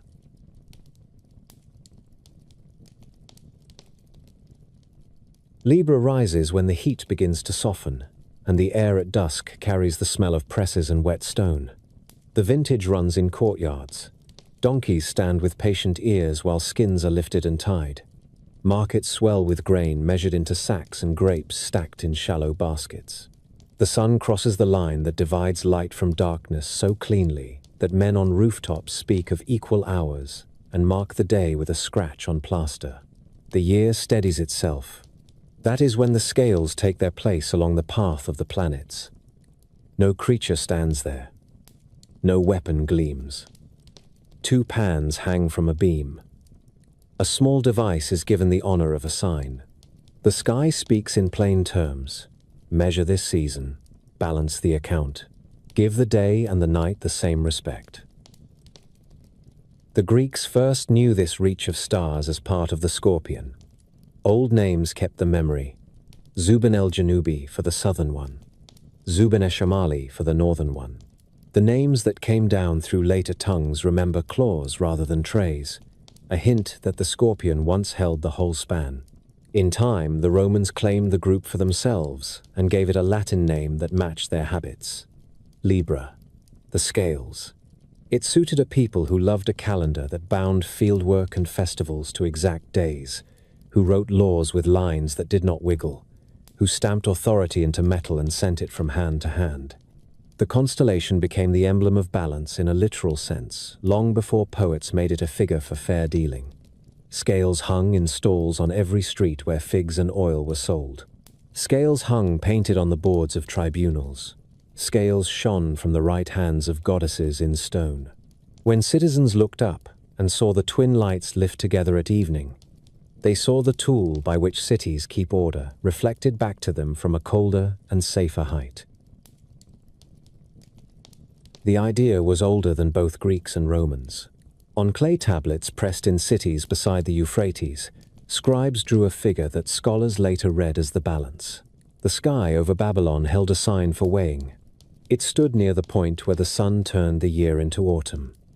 Temple officials checked measures against bronze standards, while the stars repeated the same instruction above their heads. Keep the pans even. Do not cheat the hungry. The world carried that simple lesson west with merchants and captives and envoys. The scales joined the belt of the zodiac that watched the sun move month by month. When Roman magistrates sat under awnings and judged a case that began with a short measure of grain, they did their work in a tradition older than their city walls, and the stars that set over their shoulders were already charged with that history. Astronomers catalogued Libra with a care that makes the old books feel alive when your finger traces the lines. Alpha in the group keeps the southern pan, a loose double to the eye on steady nights. Beta glows higher and was once said by observers to carry a faint green cast, a claim repeated enough to become an heirloom even when later instruments found no color there. Other points close the shape and mark the beam. The figure is sparse. It never draws a crowd the way the lion or the archer does. It rewards patience, and that is part of its meaning. Men who tended calendars prized Libra because it stood near the place where the sun made the day and the night equal in length during the age when Rome ruled the sea. Precession has carried that balance point into another patch of sky since then, a slow drift that Hipparchus measured when he compared old records to his own nights at the eyepiece. Yet, the custom of calling autumns turning the season of the scales did not fade. People keep names when they help the tongue remember work. Civic life placed Libra in halls and on coins so the lesson would be close to the fingers. Aquitas held a pair of scales on Roman money beside a cornucopia.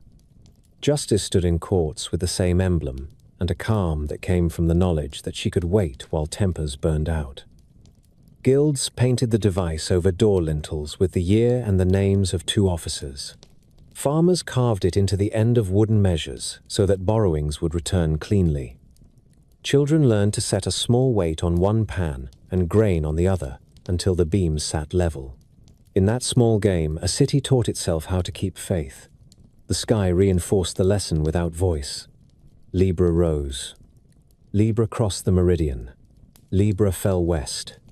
Markets closed under its gaze and reopened the next day with fresh chalk marks on the board. Pilots who sailed between islands watched the scales for timing rather than direction. The bright points guided them less than other figures, yet those points spoke when to make certain runs and when to refuse a captain who pressed for a late crossing. The Etesian winds that ruled high summer eased. The breakers changed their note on stony coves. Libra's posture at dusk told a crew what the fishers had already begun to feel in their bones. A last run was safe this week. Another would be foolish. In that way, the constellation governed by restraint and by a practical kind of wisdom.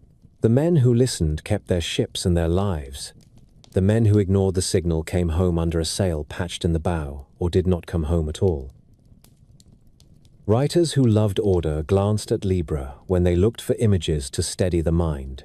A beam that will stand straight if you take care. 2 trays that punish greed without words. The line across the middle that refuses to tilt for a shouted plea. In the art of law-giving, this image proved stronger than speeches. Themis and Dike appeared with scales because the device said their names in clear strokes a child could copy. When the city sponsored a festival to renew its promises after harvest, a herald carried a small bronze balance through the procession and then set it on the steps of the temple.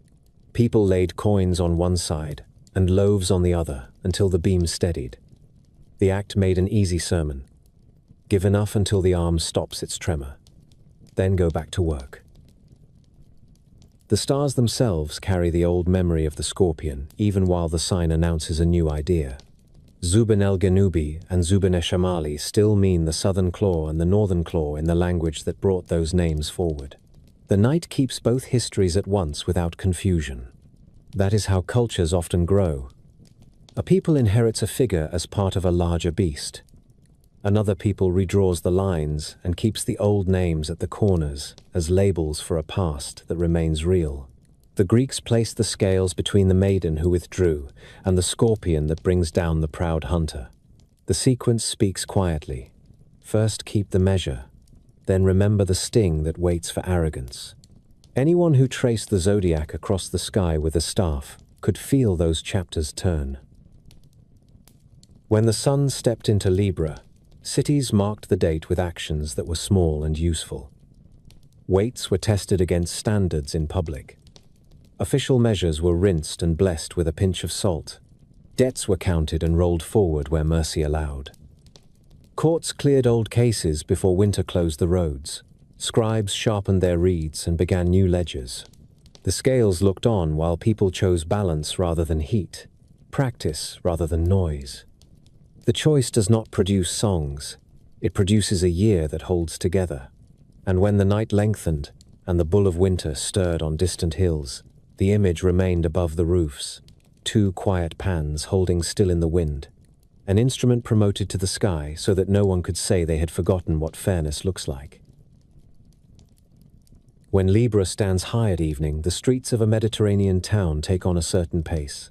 The sweet press of grapes slows, presses are rinsed with bucket after bucket, and the first vats settle under linen covers while a steward tallies skins and weights with a stylus that squeaks on wax.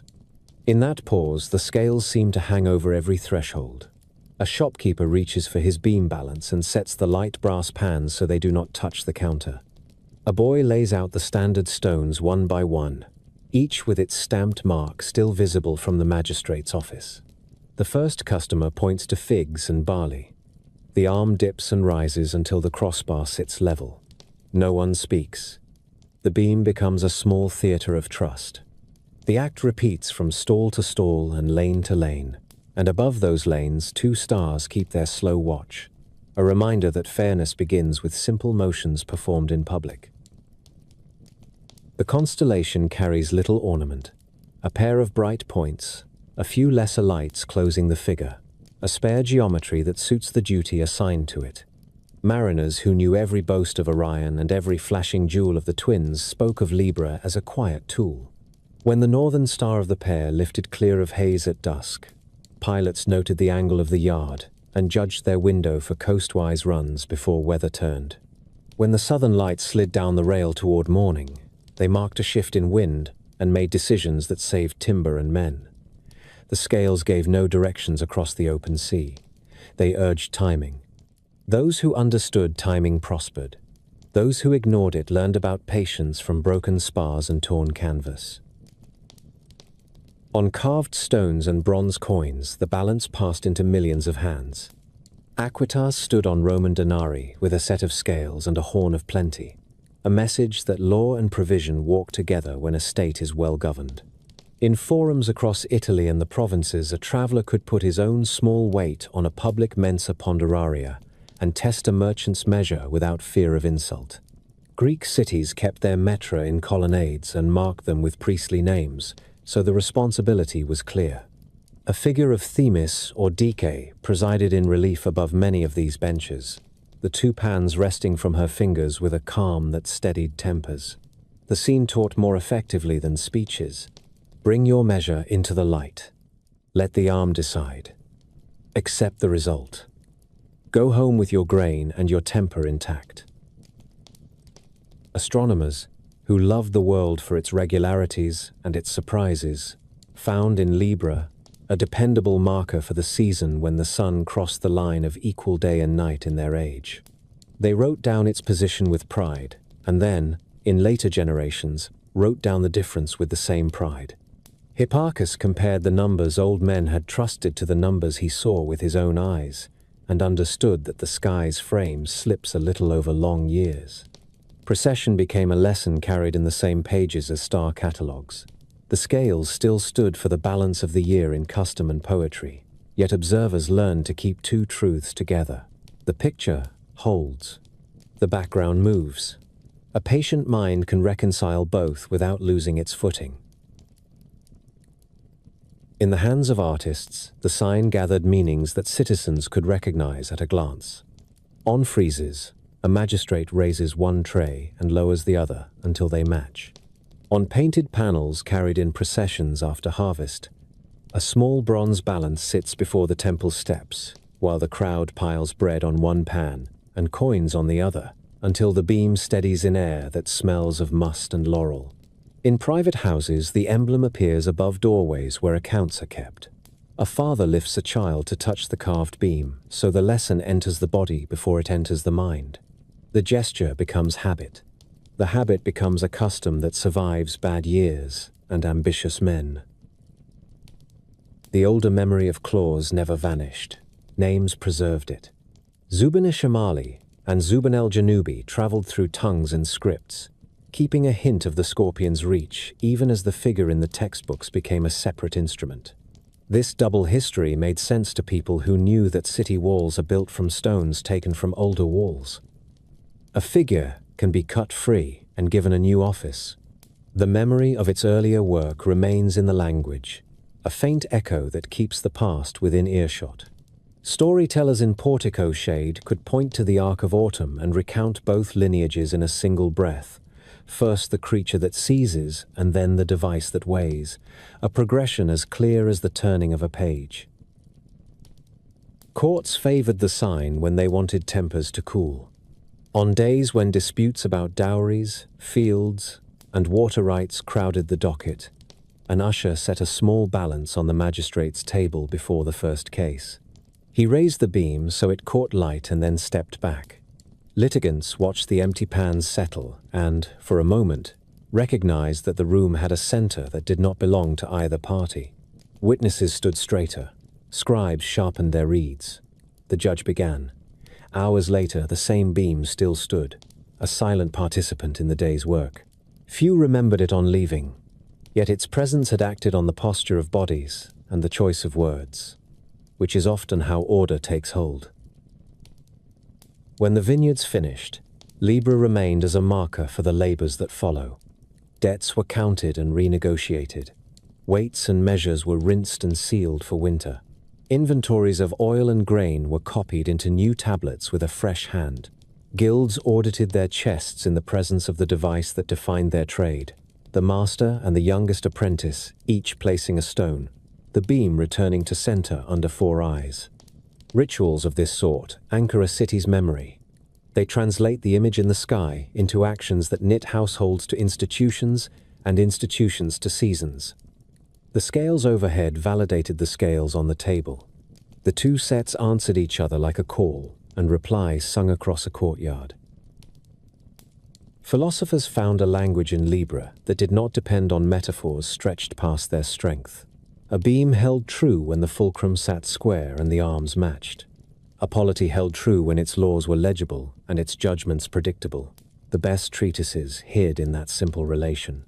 Teachers could stand with a pair of wooden pans before a group of students and let the device explain limits and proportion, while a single lamp threw the shadow of the beam on the wall. The lesson entered the hands first. Minds followed. As autumn slipped toward early winter, the constellation crossed the meridian at dusk and began its descent toward the western line. Roof tiles cooled, smoke from presses thinned. The long shouting of summer quieted into conversations carried at a walking pace. The scales did not cease their work when they sank. Their season's habits continued in ledgers and storehouses, and in the measured steps of men who had learned to keep the beam level when tired. In that continuity, you can feel why the ancients gave an instrument a place beside beasts and heroes. The year depends on fearless strength in some chapters. In others, it depends on steadiness performed without witnesses.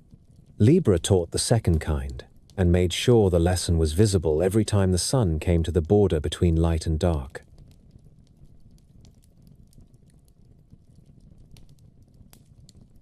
Scorpio rises from the horizon like something remembered before language. A hooked tail climbs first, then the curve of a body thick with stars. Low in the southern sky, the heart burns red, a steady coal that sailors learned at once, and farmers pointed out to their sons. Antares, rival of Aries, a name that tells you how it looks when the air is clear and the night is warm enough to carry voices across fields. The scorpion takes shape in stages as your eyes adjust. A brow forms around Dishubba. Claws stretch toward the west where the year has tipped. The tail bends tight and ends in a sting named Shaula, a word that tastes of sand and heat. The figure is one of the few that needs no help from imagination. The desert people knew it. The island people knew it. The Greeks gave it a story fitted to its weight. Orion drew the story to himself with the stubborn gravity of men who do not measure the reach of their words. A giant and a hunter who crossed seas in a single stride of rumor. He boasted that he would clear the world of every beast. Some versions say he laid hands on what should never be touched and turned desire into an assault.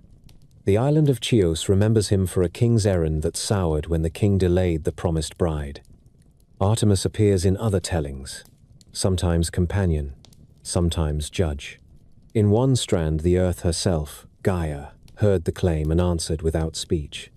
She sent a scorpion from the ground, a creature that carries its weapon behind it. and does not announce its angle until the last step. The meeting reads like a line carved in stone. Orion strides across a flat country at noon. Heat lifts in sheets from the ground. The Scorpion comes from a shadow cast by nothing more than a rock.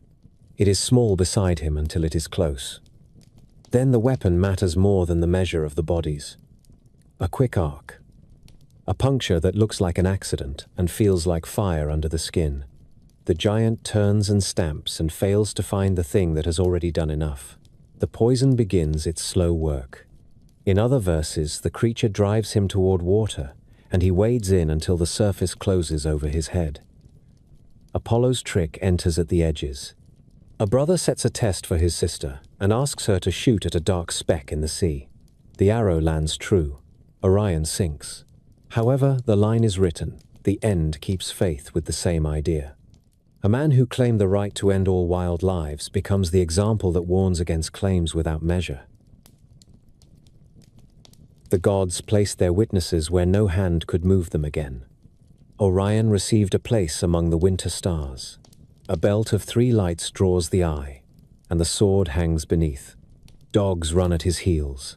He raises a club into darkness that needs no club. Far away across the river of the sky, the Scorpion takes the months he cannot take. One rises as the other flees. The old teachers pointed to that chase as if it could cool a fever. Watch the horizon at dusk in late summer. The Scorpion lifts. Orion is gone. Watch again before dawn in winter. Orion stands bright at the zenith. The Scorpion has sunk. Their separation is a geometry of warning. Pride draws its answer from the ground. The answer waits patient and strikes when the hour returns. Antares holds the center with a color that feels ancient even when you are young. Around it, the Scorpion wears clusters like sparks shaken from a forge. The Ptolemy cluster, M7, spills a pale dust south of the tail. M6, the butterfly, lies nearby and opens like a hand. The names came later, but the sight is older than names. On clear nights, a shepherd far from lamps could read the weather in those smudges and feel less alone. Pilots knew the line that runs from the heart to the sting and used it to judge bearings when coasts went dark. The figure guides the body whether you believe in constellations or only in craft. A curve here, a halt there. The road from Antares to Shaula teaches memory by motion. It is enough to get you home across water you have crossed 100 times and still respect. Ancient mouths kept both versions of the quarrel. The one where Gaia sends the Scorpion because a man threatens the order of living things. The one where Artemis remembers her office and calls up a creature that can end what she will not forget. Apollo's arrow circles the pair like a gull that will not land. The point is not which god carried the message, but that the ground answered. A low instrument, a quiet instrument, an instrument that does not need sound. Rural altars bore small scorpions in relief for that reason. A house in the back country understands the danger of hands that forget themselves. A mother taught a child the shape in the sky and said 2 sentences to last a lifetime. Do not boast against the world. Do not mistake speed for safety. Scorpio owns the deep parts of summer where sleep grows light and dogs bark at nothing, and the countryside waits for a wind that will not come. In those hours, the red heart hangs over roofs and turns whole towns into listeners. Poets who cared for measure in lines liked the sign for the same reason magistrates liked Libra. It explains without ornaments. A body, a weapon, a duel in which the smaller thing does not wander from its task. The counterstroke moves from ritual into habit through such images. Men who had grown careless with their strength stood in courtyards and traced the crooked line of the tail with a finger against the sky and felt their voices fall. Boys who counted the stars from a wall stopped at the stinger and counted again to be sure. The constellation did its work by being itself. The calendar folded the lesson into action when the Scorpion rode high. Harvest plans hardened into dates. Heat pushed cities toward evening courts. Roads emptied at noon and filled again at dusk. Vine leaves curled in the glare and then lifted when the dark brought breath back to the hills. The sign offered no omen for individual fates. It spoke to the whole. Keep to shade in the worst hours. Cut earlier than pride would like. Tie bundles with more care than last year because the air drinks sweat faster than water can replace it. The same voice carried to soldiers on border posts and to crews in anchorages where the swell never sleeps. The figure told them to shorten the morning watch, to think twice before chasing a quarrel into the open country, to put the weight on prudence until the weather changed. So the Greeks let the scorpion hold its ground across from the hunter and kept telling the story in full light. The image traveled from vase to wall to coin to the sky above the speaker's head. It has never lost the edge that made it valuable. A creature drawn with economy. A sting that bends like a question you cannot refuse to answer. A red heart set at the center to remind the strong that the world contains forces that do not care who wears the crown or carries the club. The sign sits on the ecliptic where the sun walks its yearly road, though the sun's stay is brief in these stars. Ancient observers who kept strict calendars gave the scorpion only a handful of days before the sun crossed into the serpent-bearer. The fact did not diminish the figure's presence. It heightened the sense that this was a gate to be noted with care. The Milky Way flows through the same region, which gives the body of the scorpion an almost tangible depth on clear nights far from lamps. A child who sees that arc once from a black beach carries the shape forever and will find it again from a mountain ridge or a deck with the rails wet from dew. Scholars of star names liked Scorpio for the way it kept traces of older tongues. The Greeks spoke of Scorpios and wrote it in the lists of the zodiac. Romans used Scorpius and drew the same body into their mosaics with tesserae, the color of wine and honey. Traders coming west carried Arabic names for the tail and the brow that would live on, even when alphabets changed. The habit of inheritance suited the figure. A creature that endures in dry ground and in heat leaves the same impression on minds that travel. Greek and Roman artists carved scorpions on small stones used as seals or amulets. Soldiers wore them on rings struck in iron. Householders set them on oil lamps so that the last light seen before sleep would belong to a shape that warns against careless hands and rash vows. Astrology in the Hellenistic schools placed Mars with the scorpion and taught that the sign carried power through fixed intensity. Philosophers who were more concerned with conduct than with fate borrowed the image without the rules. They spoke of the scorpion when they wanted to explain a kind of discipline that waits for the moment that matters and spends its force in a single clean use. The same lesson appears in small practical customs. Reapers who worked under Antares kept a tighter line when binding sheaves because the air drank sweat faster than wells could satisfy a throat. Captains shifted watches so the midday sun found fewer men on deck and found those men with water near at hand. Garrison commanders on borders shortened patrol circuits and doubled the hour at the gate, a concession to heat that preserved horses and tempers. Antares has the authority that belongs to a clock hand. Its heliacal rising, when the star first returns to the dawn after invisibility in the sun's glare, told whole communities that the worst heat was on its way. Wine presses were checked and repaired.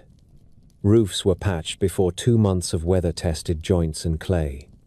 Jars were counted and chalk marked because miscounting after harvest costs less than miscounting before. The same pin of red taught sailors prudence in late-season ventures across long fetches of sea. An embarkation that made sense in the weeks of the twins could sink a hull in the weeks of the scorpion. Good practice rests in that kind of distinction, and the sky repeats the instruction until it becomes second nature. Artists never tired of fitting the scorpion into useful places. It crawls around the rims of craters that once held watered wine. It decorates the base of sundials where a small gnomon throws a thin blade of shadow across the hours. It crouches on thresholds in mosaic, a sign that tells visitors to watch their tongues and tells residents to keep their own. The body carries no crown. The figure requires no spear. A curved weapon raised behind a patient creature offers enough narrative for a household. It says, "Slow your stride as you enter, and measure your strength as you speak." The same sense follows the constellation across the year. The red heart climbs, the tail bends. The lesson arrives without need of a priest. So the Greeks kept Scorpio in its place, across from the winter hunter, and let Antares burn above their courts, their fields, and their harbors, until the season changed. When the first hints of cool entered the air and the cicadas eased their chorus, the stinger drew down toward the line of the sea. Vines let go of their last sweetness, roads filled with carts. The sky moved on to the sign that draws a bow. The scorpion left behind an afterimage in the eyes of anyone who had watched it night after night.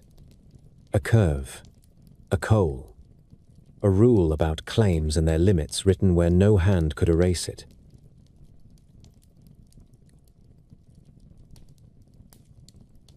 Sagittarius comes up along the low southern line when the heat has settled into stones, and the Milky Way spills across the sky like a pale road.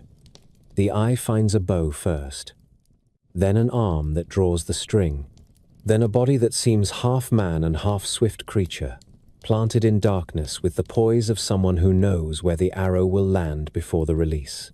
The arrow points toward the red lamp in the scorpion's breast. The whole scene reads as a single sentence written in light. An archer stands on the bank of the Star River and holds a threat at bay.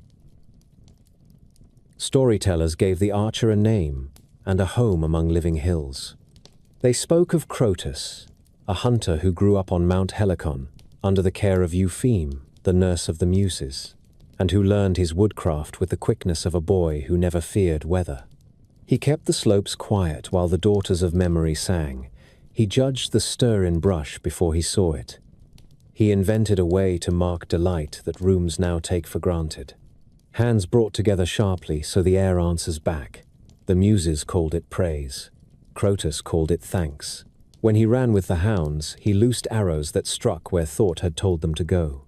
When he sat at the edge of the spring below the mountain and listened to hymns, he kept an eye on the tree line and counted how many heartbeats would be needed to stand, knock, draw, and change the mind of any shape that wandered too close. The Muses asked Zeus to honor a guardian who understood song and danger in the same breath. The god answered by fixing Crotus in the sky with a bow forever drawn, hooves or shaggy legs given by artists to show speed, a tail sometimes sketched with a rustic flourish that remembers his woodland blood. Other mouths told of Chiron, the patient teacher of heroes, and let his virtues bleed into the archer's outline, even as his own constellation stands farther south. They remembered a wound that never closed, a poisoned arrow loosed by Heracles that lodged a lesson deeper than any he had taught with words, and the strange bargain that followed when the immortal chose to yield his endless days so Prometheus could be freed. Wisdom, skill, and a justice learned in pain are hard qualities to keep contained in one figure only. Observers who loved clean meanings allowed the archer of the zodiac to carry that character. An arrow drawn against the dark can serve as a sign for the kind of knowledge that acts without noise. The Greeks read the archer's posture against the creature behind him and found comfort in the geometry. The line from the knock through the shaft passes toward Antares, a reminder that courage sometimes lives in the silent moment before release. Ancient star writers traced the bow with names that sailed into later ages. Caus Borealis at the upper limb, Caus Media across the bend, Caus Australis along the lower stave. The arrowhead glints at Alnasil, the arrow, and the hand finds the grip by Nunki, a bright mark whose sound came down through traders' roots. A cellar sits at the arm like a small shoulder flash. Priest astronomers copied these points into lists and then compared the lists to the sky until the pattern held steady in memory. Pilots in warm harbors needed the body less than they needed the bow. The arc itself became an instruction, a curve one could set against the sea to keep bearings while running along summer coasts. The archer stands where the Star River is thickest. On clear nights, a shepherd lying back on warm ground near a field wall can see darkness gouged with brightness there, small patches like breath on glass, set among countless sparks. Those who watched long said the sky looked deepest in that quarter, and kept an old reverence for the place. The ecliptic runs through the same region. Planets step past the archer's arm in slow procession, evening after evening, like travelers asking leave to cross a guarded bridge. Calendars noted his season with tasks that suit long days and short tempers. Move stores before thunder breaks. Check rigging before a launch. Set water where workers can reach it without asking. The myth gave the practical a face. A figure on the margin of the Star River promises defense while others do their work. Artists put the archer into every material people touch. He runs along black figure vases with a bow that looks like a crescent caught in flight.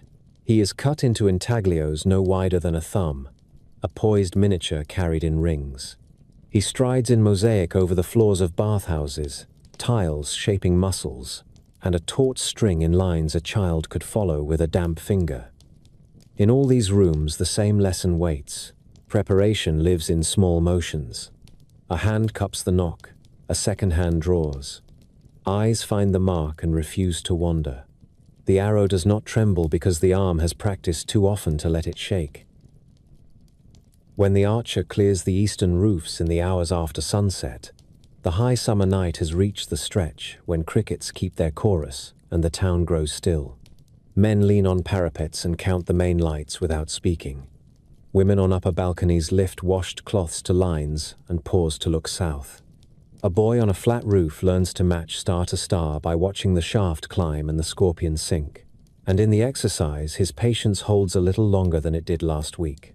The figure teaches without voice. It invites the quiet that turns skill into instinct. The Greeks, who loved stories and also loved order, left the archer there to keep that invitation open for any pair of eyes willing to wait until the bow becomes visible in full, and the arrow finally points with certainty into the dark. Sagittarius governs the weeks when the Milky Way looks like smoke carried low along the horizon. The air stays warm after dusk. The grass keeps the day's heat and releases it slowly as if the ground were breathing. People look south and find the bow again. The shape grows obvious as the eye adjusts. Caus borealis holds the upper limb. Caus media bends the middle. Caus australis secures the lower stave. Alnasil glints where an arrowhead would flash if the archer loosed. Nunci steadies the hand. Acella marks the arm like a small badge. Farther off, Rukbat sits by the knee with a cool steadiness that scribes always enjoyed writing down even when brighter fires drew more attention. On practical nights, a pilot traces a smaller figure inside the larger one, a pot with a spout and a handle picked from these same stars, a compact asterism that later ages learn to call the teapot. The Milky Way rises from that spout like steam. Children see it at once and remember where to look for the rest of their lives. Calendar keepers put tasks under this sign that require long patience and a clear head. The dog days have passed their peak. Thunder still threatens hills at sunset. Roads hold dust that tastes of lime and crushed grass. Storehouses need checking before carts begin to roll in earnest. Rope must be mended and coiled close to hand. Water placed where men will reach for it without breaking pace. The bow in the south becomes a rule for the mind. Prepare before movement starts. Hold the draw without shaking. Choose the instant that changes outcomes. The myth gives this rule a guardian who understands music and risk in the same breath. Crotus kept Helicon quiet, so songs could be heard. He listened while he watched the tree line. He invented a clean way to praise. Hands struck together so the air replied. The muses asked Zeus to keep such a listener in the world forever. The answer stands each summer along the Star River with the string drawn and the arrow held. Scholars who loved clean attributions pointed to Crotus when they wanted a man at the center of the sign. Others felt Chiron's gravity and let it shape the character of the figure even while they kept his own constellation separate. Chiron taught heroes to ride, to hunt, to sew wounds, to draw a bow without haste. He carried a hurt he could not mend and traded immortality to end it. Wisdom that accepts cost belongs anywhere. Courage is expected to last. The archer over the southern roofs acquires that weight. Artists understood this and gave the body that holds the bow a human chest and a beast's engine. Hooves in some hands, a long goat tail in others. A hybrid that shows speed married to judgment. The exact anatomy shifted by region and workshop. The intent held, a figure made to move and to aim at once. Sailors used Sagittarius for bearings as the season pulled them along familiar coasts. The arrow points toward the red lamp in the breast of the Scorpion and makes a straight line that keeps a helm honest on warm nights. Ports under islands glowed like small fires beyond headlands. Crews watched the bow clear the yard and knew how much dark remained for rowing. The Star River behind the Archer gave confidence on cloudless passages. Where the brightness thickens, the eye learns to trust a route across sky, the way a hunter learns a path across scrub. Pilots who had passed their prime taught the young to read the bow and the Archer's body in parts, and then as a whole. Point out Caus Australis, find Alnasil, walk your finger along the shaft to Nunki. Keep that line in your head when land sinks after moonset. Priest astronomers wrote the figure with pleasure into their catalogues. They loved the way the ecliptic climbs through this quarter while the Milky Way pours through it at a separate angle. Planets pass the stretched bow like petitioners crossing a guarded bridge. Mars looks fierce here. Jupiter glows with an authority that belongs to his size and to the stories that carry his name. Venus steals attention when she strays into the same field.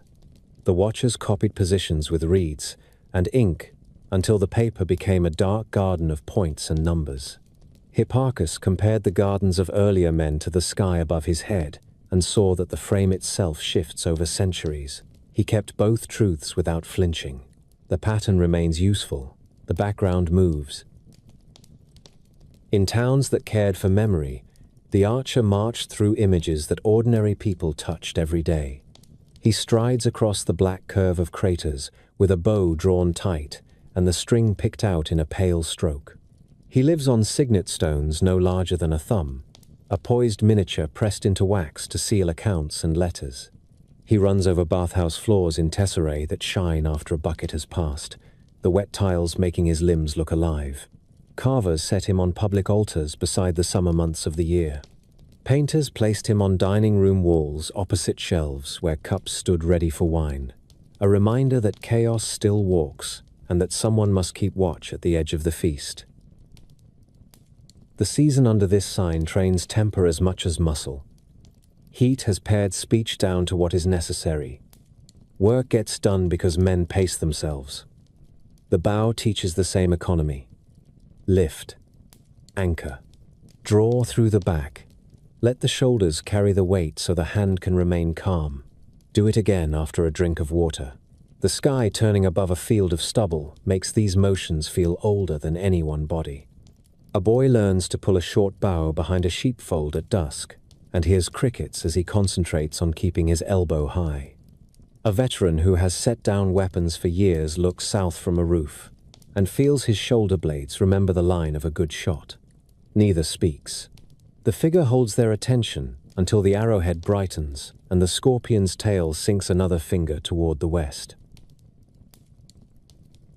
Late at night, the Archer stands over the thickest star clouds anyone can see without an instrument. The darkness between those clouds reaches into a depth that unsettles even steady hearts.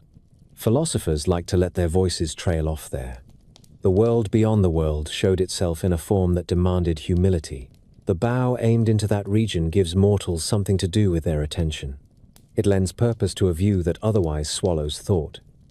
You can count the stars along the shaft and feel small without feeling lost. You can place the arrowhead and trust that it will be there when you look again next year. A pattern whose parts have names steadies a mind when summer has run long and fatigue makes edges blur. When the Archer begins his slide toward the west, a city has already changed its rhythm. Presses run by torchlight. Teams load carts before sunrise. Householders check shutters against sudden winds. In ports, ropes thicken over bollards, as if harbors gathered their own muscles for weather to come. Sagittarius remains above the southern roofline while these motions repeat. The sign carries no crown. It offers a craft. Across fields, across water, across rooms with low lamps, people read the same lesson, in the same posture. Preparation in quiet. Attention held. Release when the mark is sure.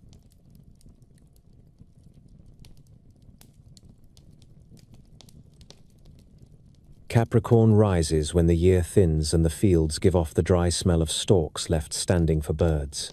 Evening brings a clear cold that sharpens sound. Roof tiles click as they settle. From the south, a wedge of faint stars climbs in a shape. Old keepers of the sky drew as a broken triangle, the forepart like a squared jaw and the hind part falling away toward water. Sailors learned the outline by habit. Farmers learned it by season. Temple calendars fixed great days to its ascent. The sun reached its lowest noon in these stars for generations of Greek and Roman time, a turning so steady that geographers named a whole band of Earth after the creature. The Tropic of Capricorn runs across maps like a stitched scar, a reminder that the solstice once stood there and that men keep a name even when the heavens shift by slow degrees. The goat that enters the river kept watch over this pause in light and over the work that winter demands. Count the jars again. Seal the lids. Mend the net. Write the tally with a careful hand before the new year empties it with fresh need. Story circles to a day when the order of heaven failed. Typhon rose from the earth like a mountain torn loose and given legs. The monster carried a forest of snakes for hair and a voice that broke stone. When he climbed the skyline, gods who had ruled by effortless gestures felt their hands go light. Olympus emptied in a rush. To save their lives and scatter their tracks, the immortals changed their forms as they ran. A swan beat its wings over reeds. An ibis lifted its long bill from the mud. A cow kicked down the riverbank. Pan, whose hooves had wrung laughter from the hills of Arcadia, reached the water's edge with the pressure of the monster's breath in his back. He plunged forward, and in the plunge his body learned a new shape that answered the need of the hour. From the waist up, he kept his goat strength, the horned head, the shag of the neck, the chest built for a shout. From the waist down, he learned the river's craft. A tail scaled and quick, a swimmer's engine, a line through the current that left no wake. In that single movement, he became the creature the sky would remember forever. A goat sewn to a fish. A guardian fit for banks and eddies where danger hunts. While the gods hid, Zeus fought and lost ground. Typhon struck him down on a ridge and tore the sinews from his hands and legs, a violence that made the king of the sky as weak as a child dropped from a cart.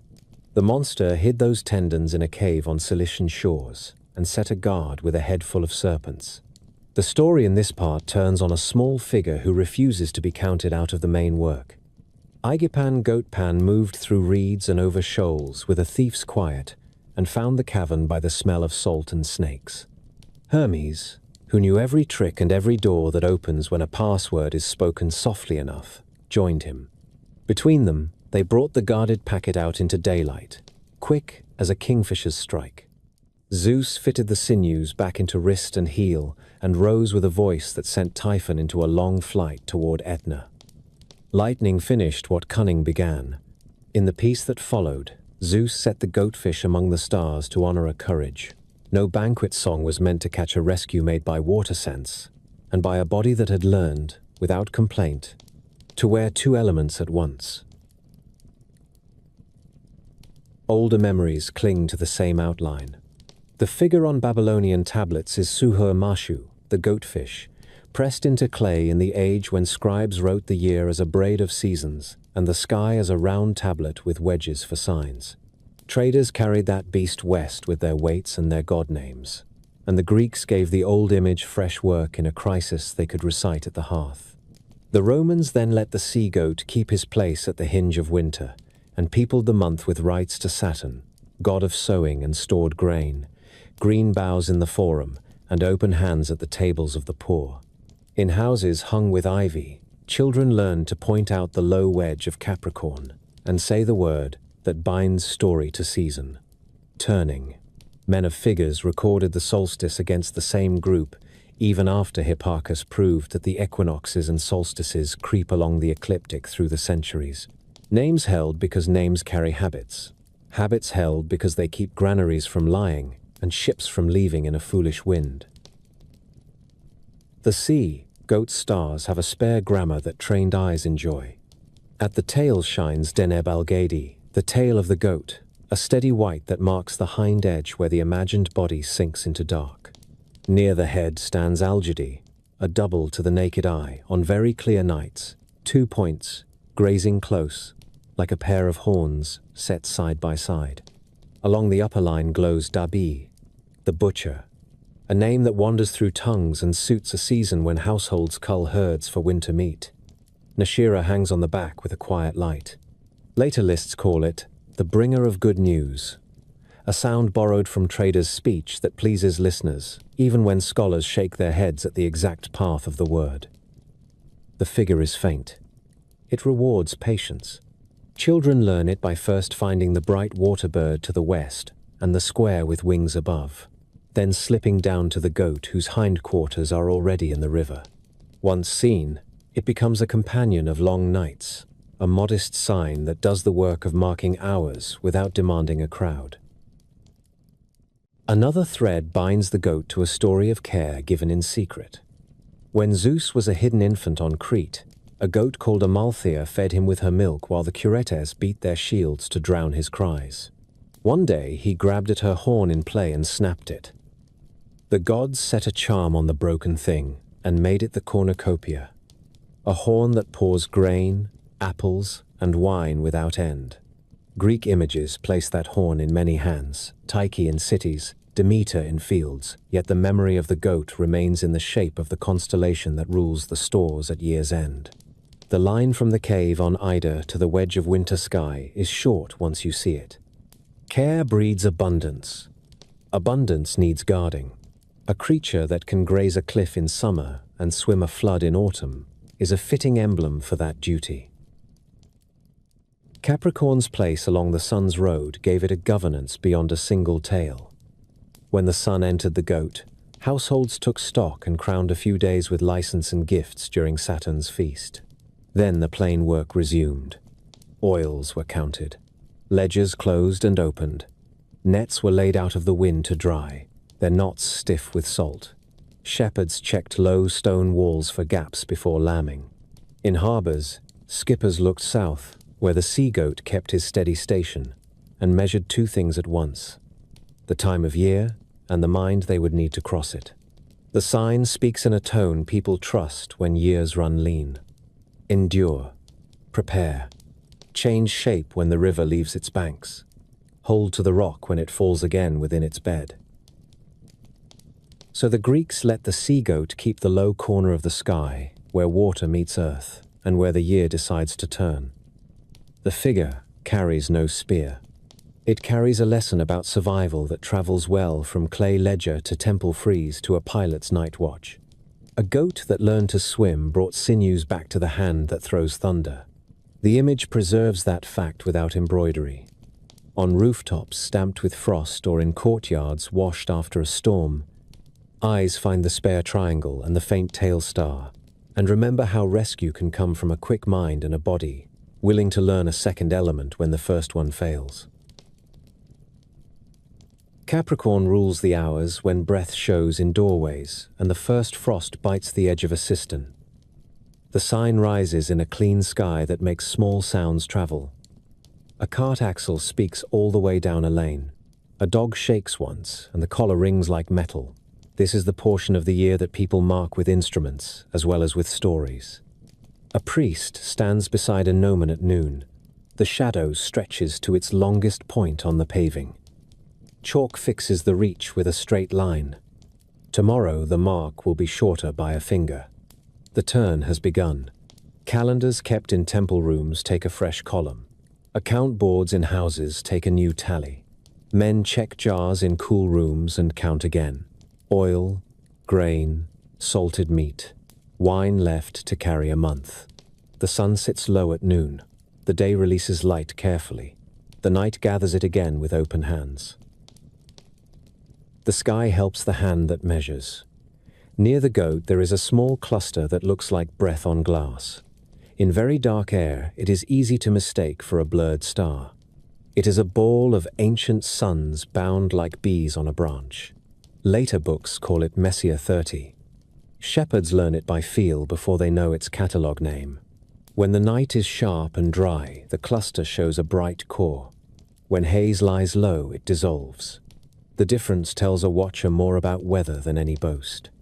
Many of the goat's points please the eye of a reader who loves doubles. The foremost horn is 2 stars set in a wide pair. The butcher star near the back has companions as well. The tail light is steady on most nights, and then, without warning, fades by a small step when a dark body moves across it. A quiet eclipse that repeats through a cycle most men will never count. These are details for those who sit long with the cold. They are also a grammar that steadies a mind in months when fields lie bare and work uses patience more than strength. City life folds the same steadiness into custom. The Romans kept a week of festal ease as the sun reached its low place. Saturnalia. Doors open. Masters exchange seats with servants. Dice rattle in public. Cooks carry platters through streets stacked with loaves and pork and greens. Children shout a single greeting at strangers and are answered with a gift. The old cry carries through courtyards and markets. Io Saturnalia. Laurel hangs over lintels with colored wool. Lamps burn longer than wisdom approves, and still the stores do not empty because thought has been put into storage for months. When the week ends, the city cleans altars and sweeps floors. Weights come back out of cupboards. The scales go on counters. Measures are tested near the forum bench. The year does not repair itself by magic. It repairs because habits survived pleasure. Capricorn holds the corner while this happens. The goat has taken the river. The tail keeps the current. The forequarters hold the bank. Power borrows its signs from the sky. Augustus chose the goat for a badge on coins and standards. His astrologers looked at charts and found the creature rising at an important hour in his making. The emblem went abroad in silver and bronze. A small sea-goat swam over the heads of soldiers and through markets where hands changed money for grain and oil. The message was simple. A ruler who knows when years turn. A ruler who can cross 2 elements. A ruler who watches stores and keeps the river from taking the field. The image reached where speeches could not go. It taught in pockets and on the palms of the poor. Centuries pass, and the coins outlast the men who spent them. The goat still looks up from a grave of dirt in excavations and says the same sentence in a voice of metal. The star figure stands low and faint. Sailors value such modest signs because they signal time more than direction. When the goat clears the line of the sea in the first hour of evening, wise skippers shorten their plan. Long, open crossings sleep until spring. Crews throw extra lashings over cargo and check oar thongs twice before dark. The Etesian winds have given up the field. Now come blows from quarter and calm days that trap a hull among swells. Pilots learn routes that creep along shore and add harbors to the map of a week. In that craft, the sea goat becomes the friend ships keep for years. A small wedge over the rail. A message that says wait or move in short steps. A lamp at the edge of caution. Houses inland read the same message in other work. Shepherds bring ewes to sheltered folds and mend low walls where a fox could press. Vintners drain dregs from the last jars and leave them inverted until the smell of sour is gone. Potters lay their wheels flat and clean the rims with a strip of wet cloth. Scribes close ledgers for the year and begin new ones with careful strokes. It is in these rooms that the old story about broken horns and giving hands holds its place. Amalthea raised a hidden child. The horn she lost became a horn that pours. People keep that shape near cupboards as a promise that thought and care will bring another year to the table. The goat in the sky and the horn on the shelf speak the same language from different heights. Capricorn stands between the water-bearer and the fishes. Winter moves under these 3 signs like a river through cut stone. The goat enters the stream first because he knows the bank and knows the current. The one who follows carries water across land and sky without spilling. The last swims below the surface with a cord that keeps 2 lives together. The order matters. First the turn, then the carrying, then the crossing. Greek eyes learned those chapters as children learn the turns of a well-worn path near home. The sky was an atlas and a manual. It was also a memory palace. Hands that had pressed the solstice shadow into chalk returned to the same roof at dawn weeks later and saw the next figure rising with a jar at his knee. Philosophers had no trouble finding a lesson under the sea-goat. They preferred clean rules tested against ordinary life. The figure offered several. Change shape when you must in order to preserve what matters. Rescue can be quiet and still earn the place of honor. Storage is a virtue when it keeps hunger away from the house. Strength survives winter when it accepts limits. In porticos lined with cold columns, teachers set out such points on tablets and then let their students breathe steam and think. The sky above them gave consent. No thunder, no omen. Only a modest wedge of stars lifting, and a night that asked for fewer words and more endurance. When the days begin to open by minutes, you can feel the sign's season loosening its grip. Frost holds only in shadow. Air moves through streets again. Dogs sleep in the sun against walls that face east. The goat slides toward the west in the early part of night and steadies the thought that drove the month. The turning has held. The stores have lasted. The river is still in its banks. The next shape waits with a vessel ready. The year is a craft learned in sections. Capricorn keeps one of the hard sections and dignifies it. A small set of stars does that work in a sky crowded with brighter figures. It is enough.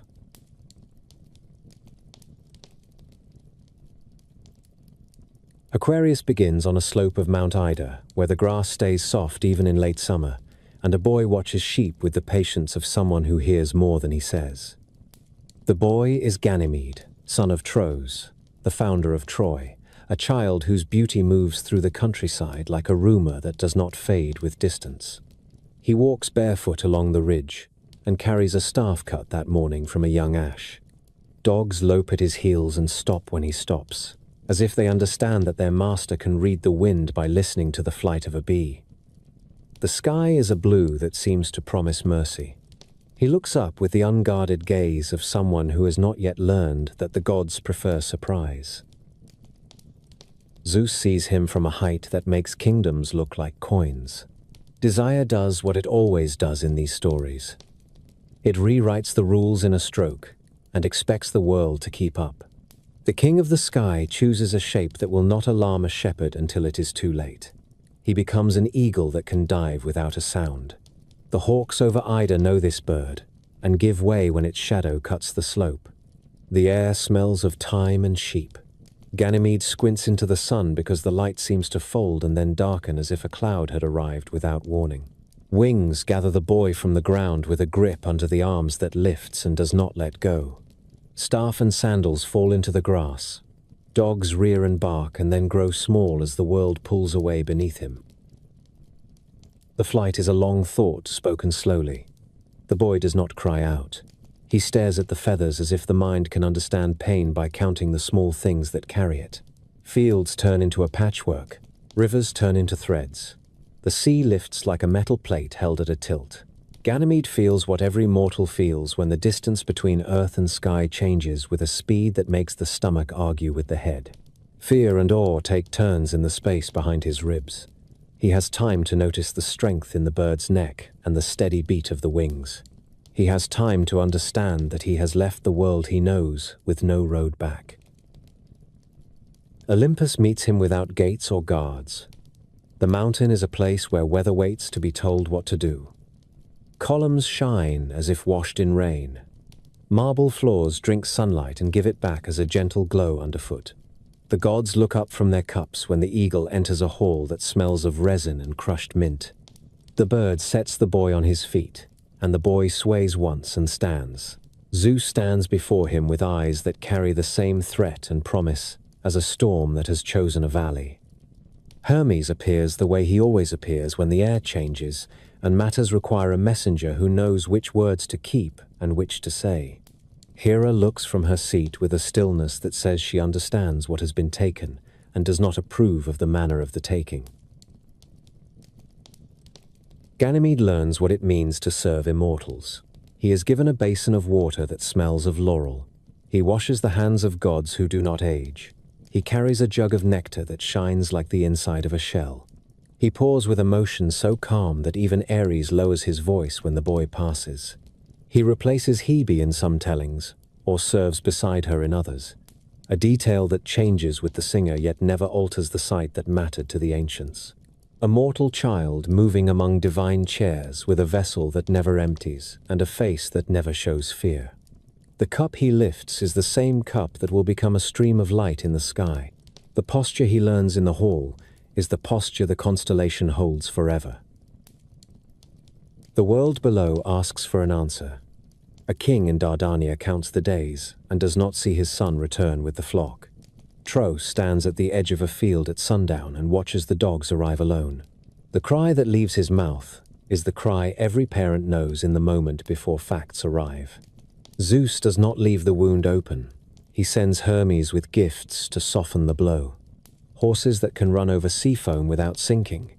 A golden vine that coils like a living thing and bears fruit in season. Versions differ on the exact token, which is how memory works when pain is old. The point survives. The father receives proof that his loss has been honored by a power he cannot refuse. He bows his head and keeps his place among men who have learned that grief does not end when it is paid for. It learns to sit at the table without speaking. Time turns the boy into a sign. The Greeks do not forget the manner of the ascent. They do not forget that rain rules the life of fields. They let the two truths meet. Aquarius becomes a youth who pours water from a jar into a river that already knows where it is going. When the sun walks this section of the ecliptic in winter months, wet storms cross the islands and the mainland breathes again. Sailors mark the season when the jars in the sky seem to spill and call it useful. Farmers watch channels fill and take the pulse of the year in the sound of water moving through dry stone. In some places, tellers braid this figure with older memory of floods, Deucalion and Pyrrha on a raft, after a world made new. The pairing is natural, a figure who pours, a world that needs pouring. Painters give the youth a profile that could belong to any shepherd from Ida and set a plain jar in his hands. Mosaics lay him out along the wall of a bath where steam collects and drips, a mirror of the work above. Gem cutters carve him on stones no wider than a thumb and make the falling water a line that catches light when the seal meets wax. On Roman coins, the water-bearer appears beside a river god with a reed in his hair. A conversation between sky and ground carried on in metal. In every medium, one thing holds. The jar empties in a clean stream that never runs dry. The figure pours as if the arm cannot tire. The stars that carry his shape keep a quiet brightness that suits the story. The luck of kings sits near his brow in a name that wandered west from older speech. Sadal Melik, the lucky one of the king. A wider fortune rests in another light at the shoulder called Sadal Sud, the luckiest of the lucky, a sound that pleases sailors who find it high on windless nights. Lower along the stream lies Sadak Bir, the lucky star of tents, a name that speaks of shelter raised against sudden weather. A quick shower of meteors arrives from the same region each year in late summer, when most men are too hot to sleep, and so see the brief lines sketch the dark without warning. Eta Aquarii gives that shower its mark in later books. The ancients only said that the night was busy and that wishes came easily to the mouth in hours like those. Hera's anger never leaves the story. She watches the boy pour for her husband and holds the cup in her hand with the steadiness of a queen who knows that dignity can be a weapon. The poets let her words fall in short lines that carry more ice than heat. The tale turns in small ways over centuries. Sometimes the marriage bed of Zeus suffers another wound. Sometimes the queen grows in wisdom and allows the boy to stand, if not in favor, then within the circle of the possible. The constellation does not judge, it remembers. It preserves an image that has power even when the details shift. A youth who rose from a hillside and brought rain to a dry world by lifting a single vessel again and again without spilling. When the figure stands high at night above winter courtyards, you can hear the sound of water from cisterns and gutters, and the trickle-down channels cut through stone in the age before your grandfather's grandfather. Women set bowls along walls to catch drips that will cool the house by day. Men pull cloaks tighter and speak of hills greening in a week if the wind holds. The children of the city trace the line of the falling stream with a finger and try to guess where the river below and the river above meet. The answer is easy for them. Everywhere, the cup never empties. The arm never tires.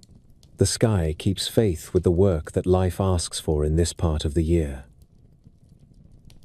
Aquarius holds a long tract of sky the old teachers nicknamed the sea. Fishes swim there, a river runs there, a whale lifts its back there. The water-bearer stands among these neighbors and tips his vessel so a ribbon of faint stars runs away from his hands. The stream descends toward the southern fish, where a single white fire waits like an open mouth. Fomalhaut shines there with the authority of a first-magnitude lamp and gathers the falling water as if the heavens had arranged a meeting between a cup and a thirst.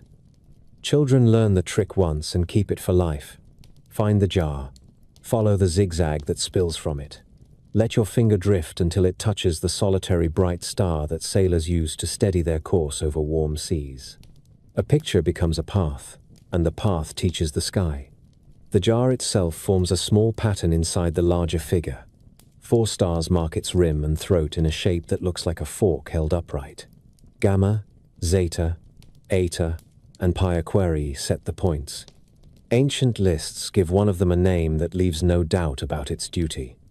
Hydor, water. From that little cup the flow begins. A chain of dim lights that takes patience. The bearer's leg holds a clearer marker. Delta Aquarii gleams with a name that sounds like bone and gate. Scat, leg. A star you can count on when haze erases the fainter stream, and you need to regain your place. Farther along the figure, the eye finds other steady lamps that watch over the shoulder and back. Each has carried the luck names that came west with traders from an older world. Those names are household charms whispered aloud as families move across flat roofs to sleep in cool air while winter rain knocks on channels below. This sign reached Greece already old. On tablets pressed beside the lower courses of the Euphrates, a great figure stands with a jar and pours water that becomes the rivers of a country. The scribes called him the Great One. In their speech he stood with Ea, Lord of Wisdom and the Deep. The water was not an ornament, it was law. It arrived in season and made cities possible. The image traveled with weights and wine and tall stories. It met new mountains and a different sea. The jar remained a jar. The stream remained a stream. Greek mouths changed the divine name and gave the bearer a history that suited a shepherd kingdom and a high court on Olympus. The older memory still shows through like a sketch under paint. A man holds a vessel and the world receives what it needs. Mediterranean weather gave the figure a second authority. When the sun passed these stars, rains crossed islands and peninsulas from the west, heavy storms in some years, and gentle soakings in others. Farmers opened sluices cut in dry stone and watched channels wake with a sound the heart never forgets. Cisterns filled. Caves breathed damp air. Olive roots drank until trunks held a coolness that would last through spring. The season had signs on the ground to match the signs above. Broad gutters along roofs began speaking at once in the dark. Steps grew slick. Markets closed a little earlier because wood smokes poorly in blowing rain. Priests climbed their shrines and poured water in thin lines across altar corners to seal the New Year's luck. The sky poured. The hand poured. The gesture linked temple, field, and chart. Astronomers who lived for details recorded Aquarius with affection because it demanded effort. No blaze draws you in. The figure rewards the trained eye. They wrote that the constellation belongs to the larger set, first written down by Ptolemy, with a pride that scholars still feel when lists survive wars and bad kings. They mapped the crooked thread of the stream. They set down the jar stars in the right order so a boy on a roof could fit the pattern without argument. They noticed that a distant cluster sits inside the lines like a puff of breath on a window. On fine nights, it is a grainy pearl. On dull nights, it disappears. They learn to expect swift visitors from this quarter. In the heat of late July, long before midnight, faint streaks begin to arrive from the tract near the water-bearer's leg and jar. The southern delta Aquariids send those lines. Old men who never learned the parent comet still taught children to watch from dark beaches where the sea makes its own steady music. Artists placed the youth with his vessel in rooms that always needed water. Bathhouses set him in mosaic where steam collects. He strides along a wall with a jar that never empties, while attendants carry real amphorae past his tile feet. Houses hung with winter greens set him over basins in courtyards. The painted stream looks as if it could fall into the real pool that catches rain from the roof. On coins, he stands beside river gods with reeds in their hair, their hands out to receive the sky's gift. Parchment calendars copy him into the months when jars are checked for cracks and springs run loud in gullies that were dust in high summer. A city reads itself in such images and keeps customs that reach the stomach before they reach the ear. Draw water early. Share with a neighbor whose cistern sits low. Carry a cup up the stair to the old man who cannot take the slope in rain. Sailors borrowed the sign for timing. The bearers of cargo knew the weeks when the west would send long bands of cloud and a sea knocked into short, steep waves that break oars and patience. They watched the jar lift over the eastern line after dusk and counted nights until the first strong gale of the season. They shifted voyages from open water to coasting runs. They tightened lashings and accepted the smaller profits that come with prudence.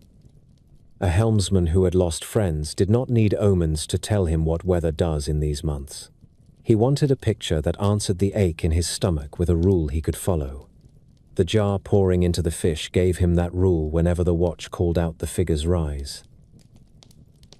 The myth tied to the figure never hardened into a single lesson, which is why it kept authority. It told of a boy taken up and given a vessel that never runs dry. It told of rain that arrives when the land goes quiet under bare vines. It told of a father who receives gifts he had not asked for and learns to live with a new kind of memory. The sky held all of that without anxiety.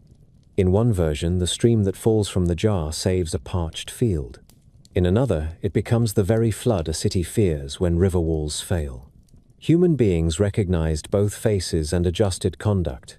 A mason set his course by it when he widened a channel before the storm season. A magistrate set policy by it when he ordered grain moved inland from a low warehouse before the first strong tides of winter. The water-bearer does not speak in riddles. He pours. The world learns to receive and to plan.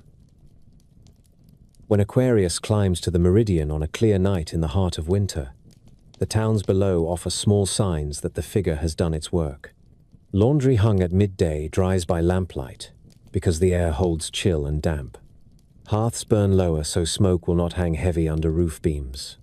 In the dark, a child counts the bright stars at the rim of the jar and traces the crooked stream as far as little eyes can see. The mother finishes a cup and listens to water move in a runnel behind the house. The father checks a roof pot along the parapet and tips it so the basin will not overflow. Above them, the youth continues his motion with the patience that only the sky can manage. One steady arm, one shining cup, a duty that keeps its shape through storms and years.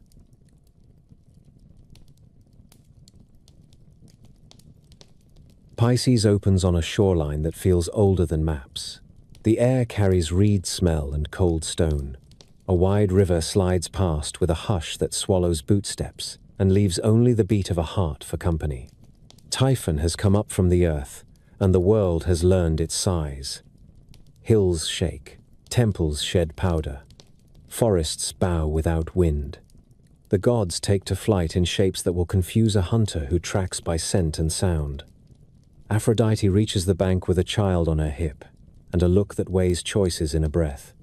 Eros clings with one arm around her neck, and the other pressed to the quiver that seems far too large for a body that light. Behind them, the ground breathes as if a lung lies under it. Ahead, the river offers escape, and a risk that matches the danger on land. She kneels at the lip of the water and pulls a length of cord from her girdle. It is simple stuff.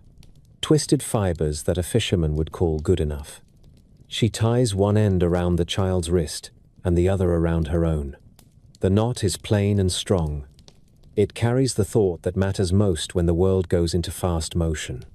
We will not lose each other. She draws a breath and steps forward. The river closes over her calves and hips and shoulders. A change moves through her body with the plain authority of a survival act. Flesh learns water. Legs soften into a line that can flex. Ankles turn to a tail that answers current. Arms keep their reach for the child. His small feet flash once and then fold into a swimmer's fin. The cord tightens. They go under, and the river takes them the way a road takes a rider who knows the turnings. Some versions say two local fish rise at once and shoulder the pair through the first pull of the current. The creatures have no fear of monsters in air. They know their own element and work without speech. They carry goddess and boy in the seam where surface chatter gives way to deep flow and then angle toward a bend where the bank leans low. The first gulp of air after a long hold tastes of clay and willow bark. Eros coughs. Aphrodite gathers him against her shoulder and feels the cord tug with the pressure of the water still running off their bodies. When she looks back at the channel, she sees tails cutting upstream, a last flash of help before the fish vanish into gloom. Gratitude does not require words. She fixes the image of the rescue with the intensity of someone who pays debts, then runs on with the child held close and the line still binding them. When the roads are safe again, and the noise of Typhon lives only where the earth remembers injuries, the sky receives a gift to keep from that night.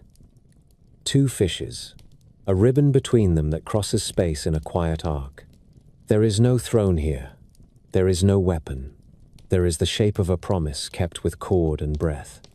The western fish rests near the great square of Pegasus, in a small ring that old watchers call the circlet, a chain of modest lights that forms a neat loop over grey water on autumn evenings. The eastern fish lifts its head toward Andromeda, and the thin triangle that marks the place where three bright points make neat geometry out of a corner of the sky. Between them runs the band that binds. At its center, a single star keeps the memory of the knot, Alresha, the rope of the fishes, a name from caravan mouths that carried star lore from river cities to harbors and wrote it down with care once it reached bookish rooms. The constellation wears its faintness like a decision. It yields no roar to the eye. It asks patience. It offers pathways to anyone who will stand with a chart and learn the ground. Start at the corner of Pegasus, where Al-Janib holds the east of the great square. Drop toward the circlet until your eyes catch the little ring that fishermen fathers teach to their children from flat roofs. Walk the ribbon eastward until the knot star steadies the hand. Lift along the line to the second fish that leans toward the chain of Andromeda.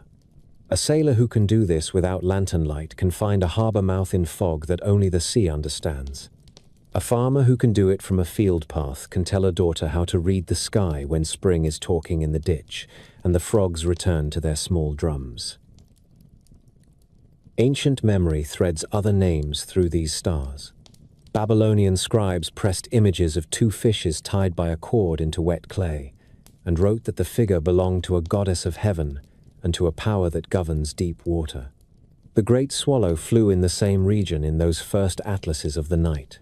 Traders sailed west with tablets and weights and stories complete with river smell. Greek mouths recited new episodes because they had hills instead of endless flats and a storm god with a different temper. The outline did not change. Tellers kept the cord and the pair. They kept the sense that escape can be a sacred act and that gratitude earns a place in the sky. Later, Romans followed the ecliptic through the same tract and stamped the fishes into mosaics that still shine under museum lamps when rain sits on city glass. Pisces held a point that mattered even to men who preferred numbers to songs. The vernal equinox, the place where the sun's path crosses the celestial equator on its way north, slid by slow degrees into this constellation, in the age when scholars kept comparing old measurements to new ones and writing surprise notes in margins. The first point of Aries remained a name on paper long after the thing itself had drifted westward across the line into the fishes. The sky forgives such stubbornness. Sailors and priests and calendar men quietly adjusted their practice. The equinox rose under the fishes. Spring began when the sun reached this invisible crossing. Children still learned to find the Knot Star in winter and to watch the way dawn moved along rooftops until that day came. A constellation earned a season by the simple fact of where the sun walked against it. Starkeepers gave Pisces details that reward long nights. Beta Piscium sits at the mouth of a fish with a name that says so outright. Fum al-Samaka, mouth of the fish. Eta Piscium holds a title that wandered across centuries like a coin passed from palm to palm. Alferg to some tellers. Kulat Nunu to others. A word that remembers buckets and cords and the tools of drawing water. Between these points and many fainter ones lies a galaxy that a careful eye can tease out under mountain air. Messier 74, a pale spiral that answers a small telescope with a sway of starlight so soft it makes the brain go quiet. The fact does not alter the story. The story becomes larger because the sight is true. The fishes carry a river of worlds behind them and still keep the knot in view. The season of these stars lives in the last stretch of winter. Streets shine after rain. Roof edges drip all afternoon. Nets hang from courtyard lines and dry in thin Sunday. Fishermen sit with awls and waxed thread and close a tear while the children watch and do not speak for once. On an open beach, men slide a hull down logs while the tide thinks its way inward. They pause to look up and find the circlet, then the knot, then the eastern fish, and they nod as if someone had just confirmed the time. In markets, the fish stalls carry sardines with silver flanks and small eels, something like ropes that forgot their stiffness. Women buy salt. Boys carry baskets. The light lasts one finger longer than it did last week. A city feels the world lean toward warmth, while the fishes look down with their ribbons stretched tight from mouth to mouth. Poets told the story cleanly because the image asks for no polish. A woman and a child faced a monster and chose the river together. They made sure they would not lose each other in fast water. Help came from the element they trusted. The help left no name and asked for no shrine. The gift to the sky was the picture of that act, so that no one could claim to have forgotten it. Later centuries add layers to any tale. This one resists even as it accepts offerings.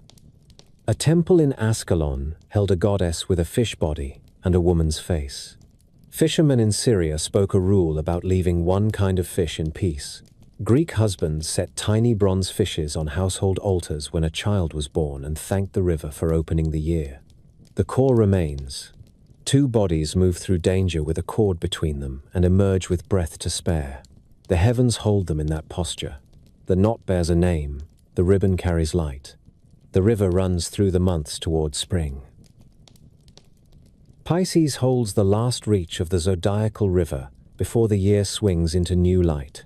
A dim tracery that calls for patience from the eye and rewards it with a map older than most cities. The ecliptic runs through these waters between Aquarius and Aries, and the planets pass here in slow procession during the weeks when roofs still glisten after rain and fields pull in the first warmth. Watchers in port towns learned the figure by landmarks that never fail. The western fish keeps its small loop of lights, the circlet, above grey horizons on autumn evenings, and again at dawn in late winter.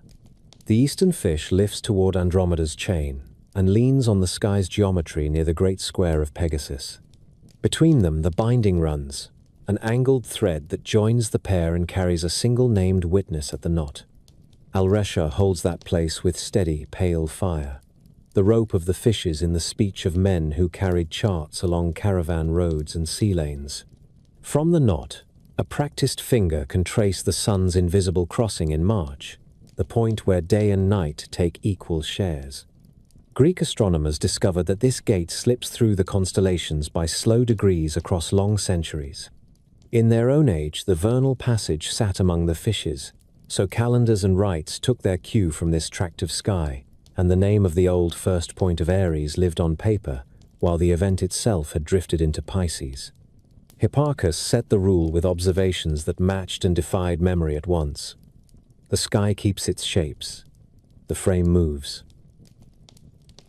Hellenistic star lists placed the main lamps and then filled the figure with humbler lights that farmers and sailors come to trust more than bravura.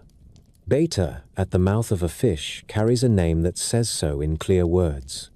Fum al-Samaka, the fish's mouth. Eta holds titles that wandered across ages and outlived dynasties. Alferg in some ledgers, Kulat Nunu in others. A memory of buckets and cords and water drawn from depth. Between these points lies the faint smudge of a distant spiral that later catalogues number among their trophies. A breath of soft radiance that appears on high mountain nights when the air has the clarity of cold stone. Men without instruments learned different trophies here. They learned routes. From Alresha, they walked their eyes along the ecliptic to the bright head of Aries at Hamal and used that line to teach boys the path of the sun, the order of months, the reason fields stir when frogs begin their drumming in canals. Pilots who ran coasts in the dark pressed the same lesson into their bodies. Find the knot. Hold the thread. Lift to the next torch. On seas that test nerve and memory. That is how you bring a hull to a river mouth at dawn, with your crew still ready to row. The sign carried meanings that households could use. In late winter markets, the fish tables crowd the lane with bright scales and quick hands.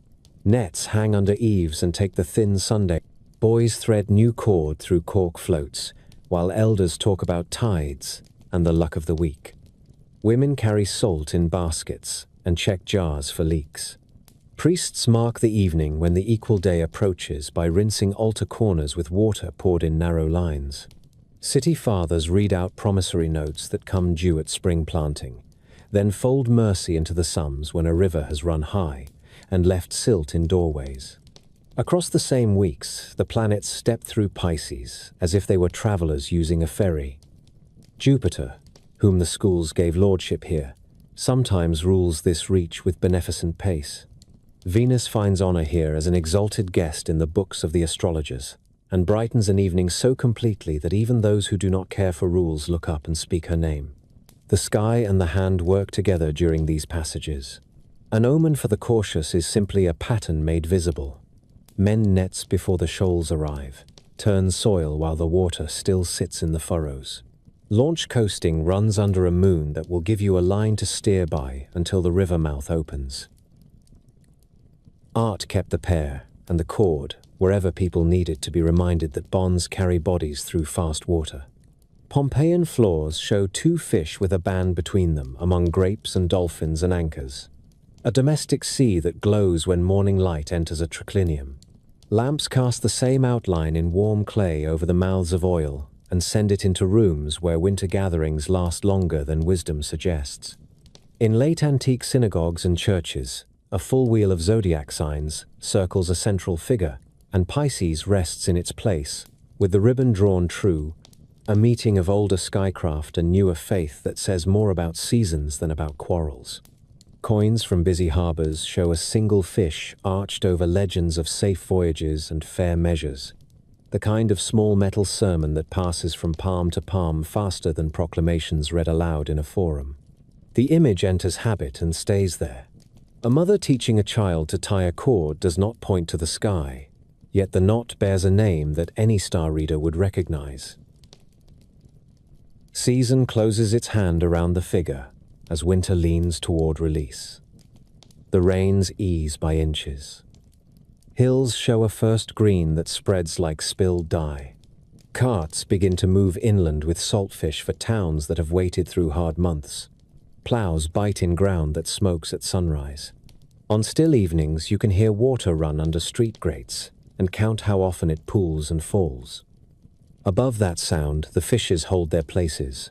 The western loop hangs over a horizon with a color like pewter. The eastern head reaches toward the chain of Andromeda, where the great stories of rescue and return take their turns as spring deepens. Between the two bodies, the line stays drawn. Alresha keeps the knot. That single point carries a lesson that farmers and pilots and magistrates have all used in years that demanded endurance. Tie the lives that must not be separated. Keep the thread visible. Move with the current when the bank gives way, and climb out together when the bend allows it. When the sun finally steps through the vernal gate and day outgrows night, the two fishes drift a little lower each evening and cede the ceiling to the ram who has waited beyond the line. The river still runs under the story. The cord still holds.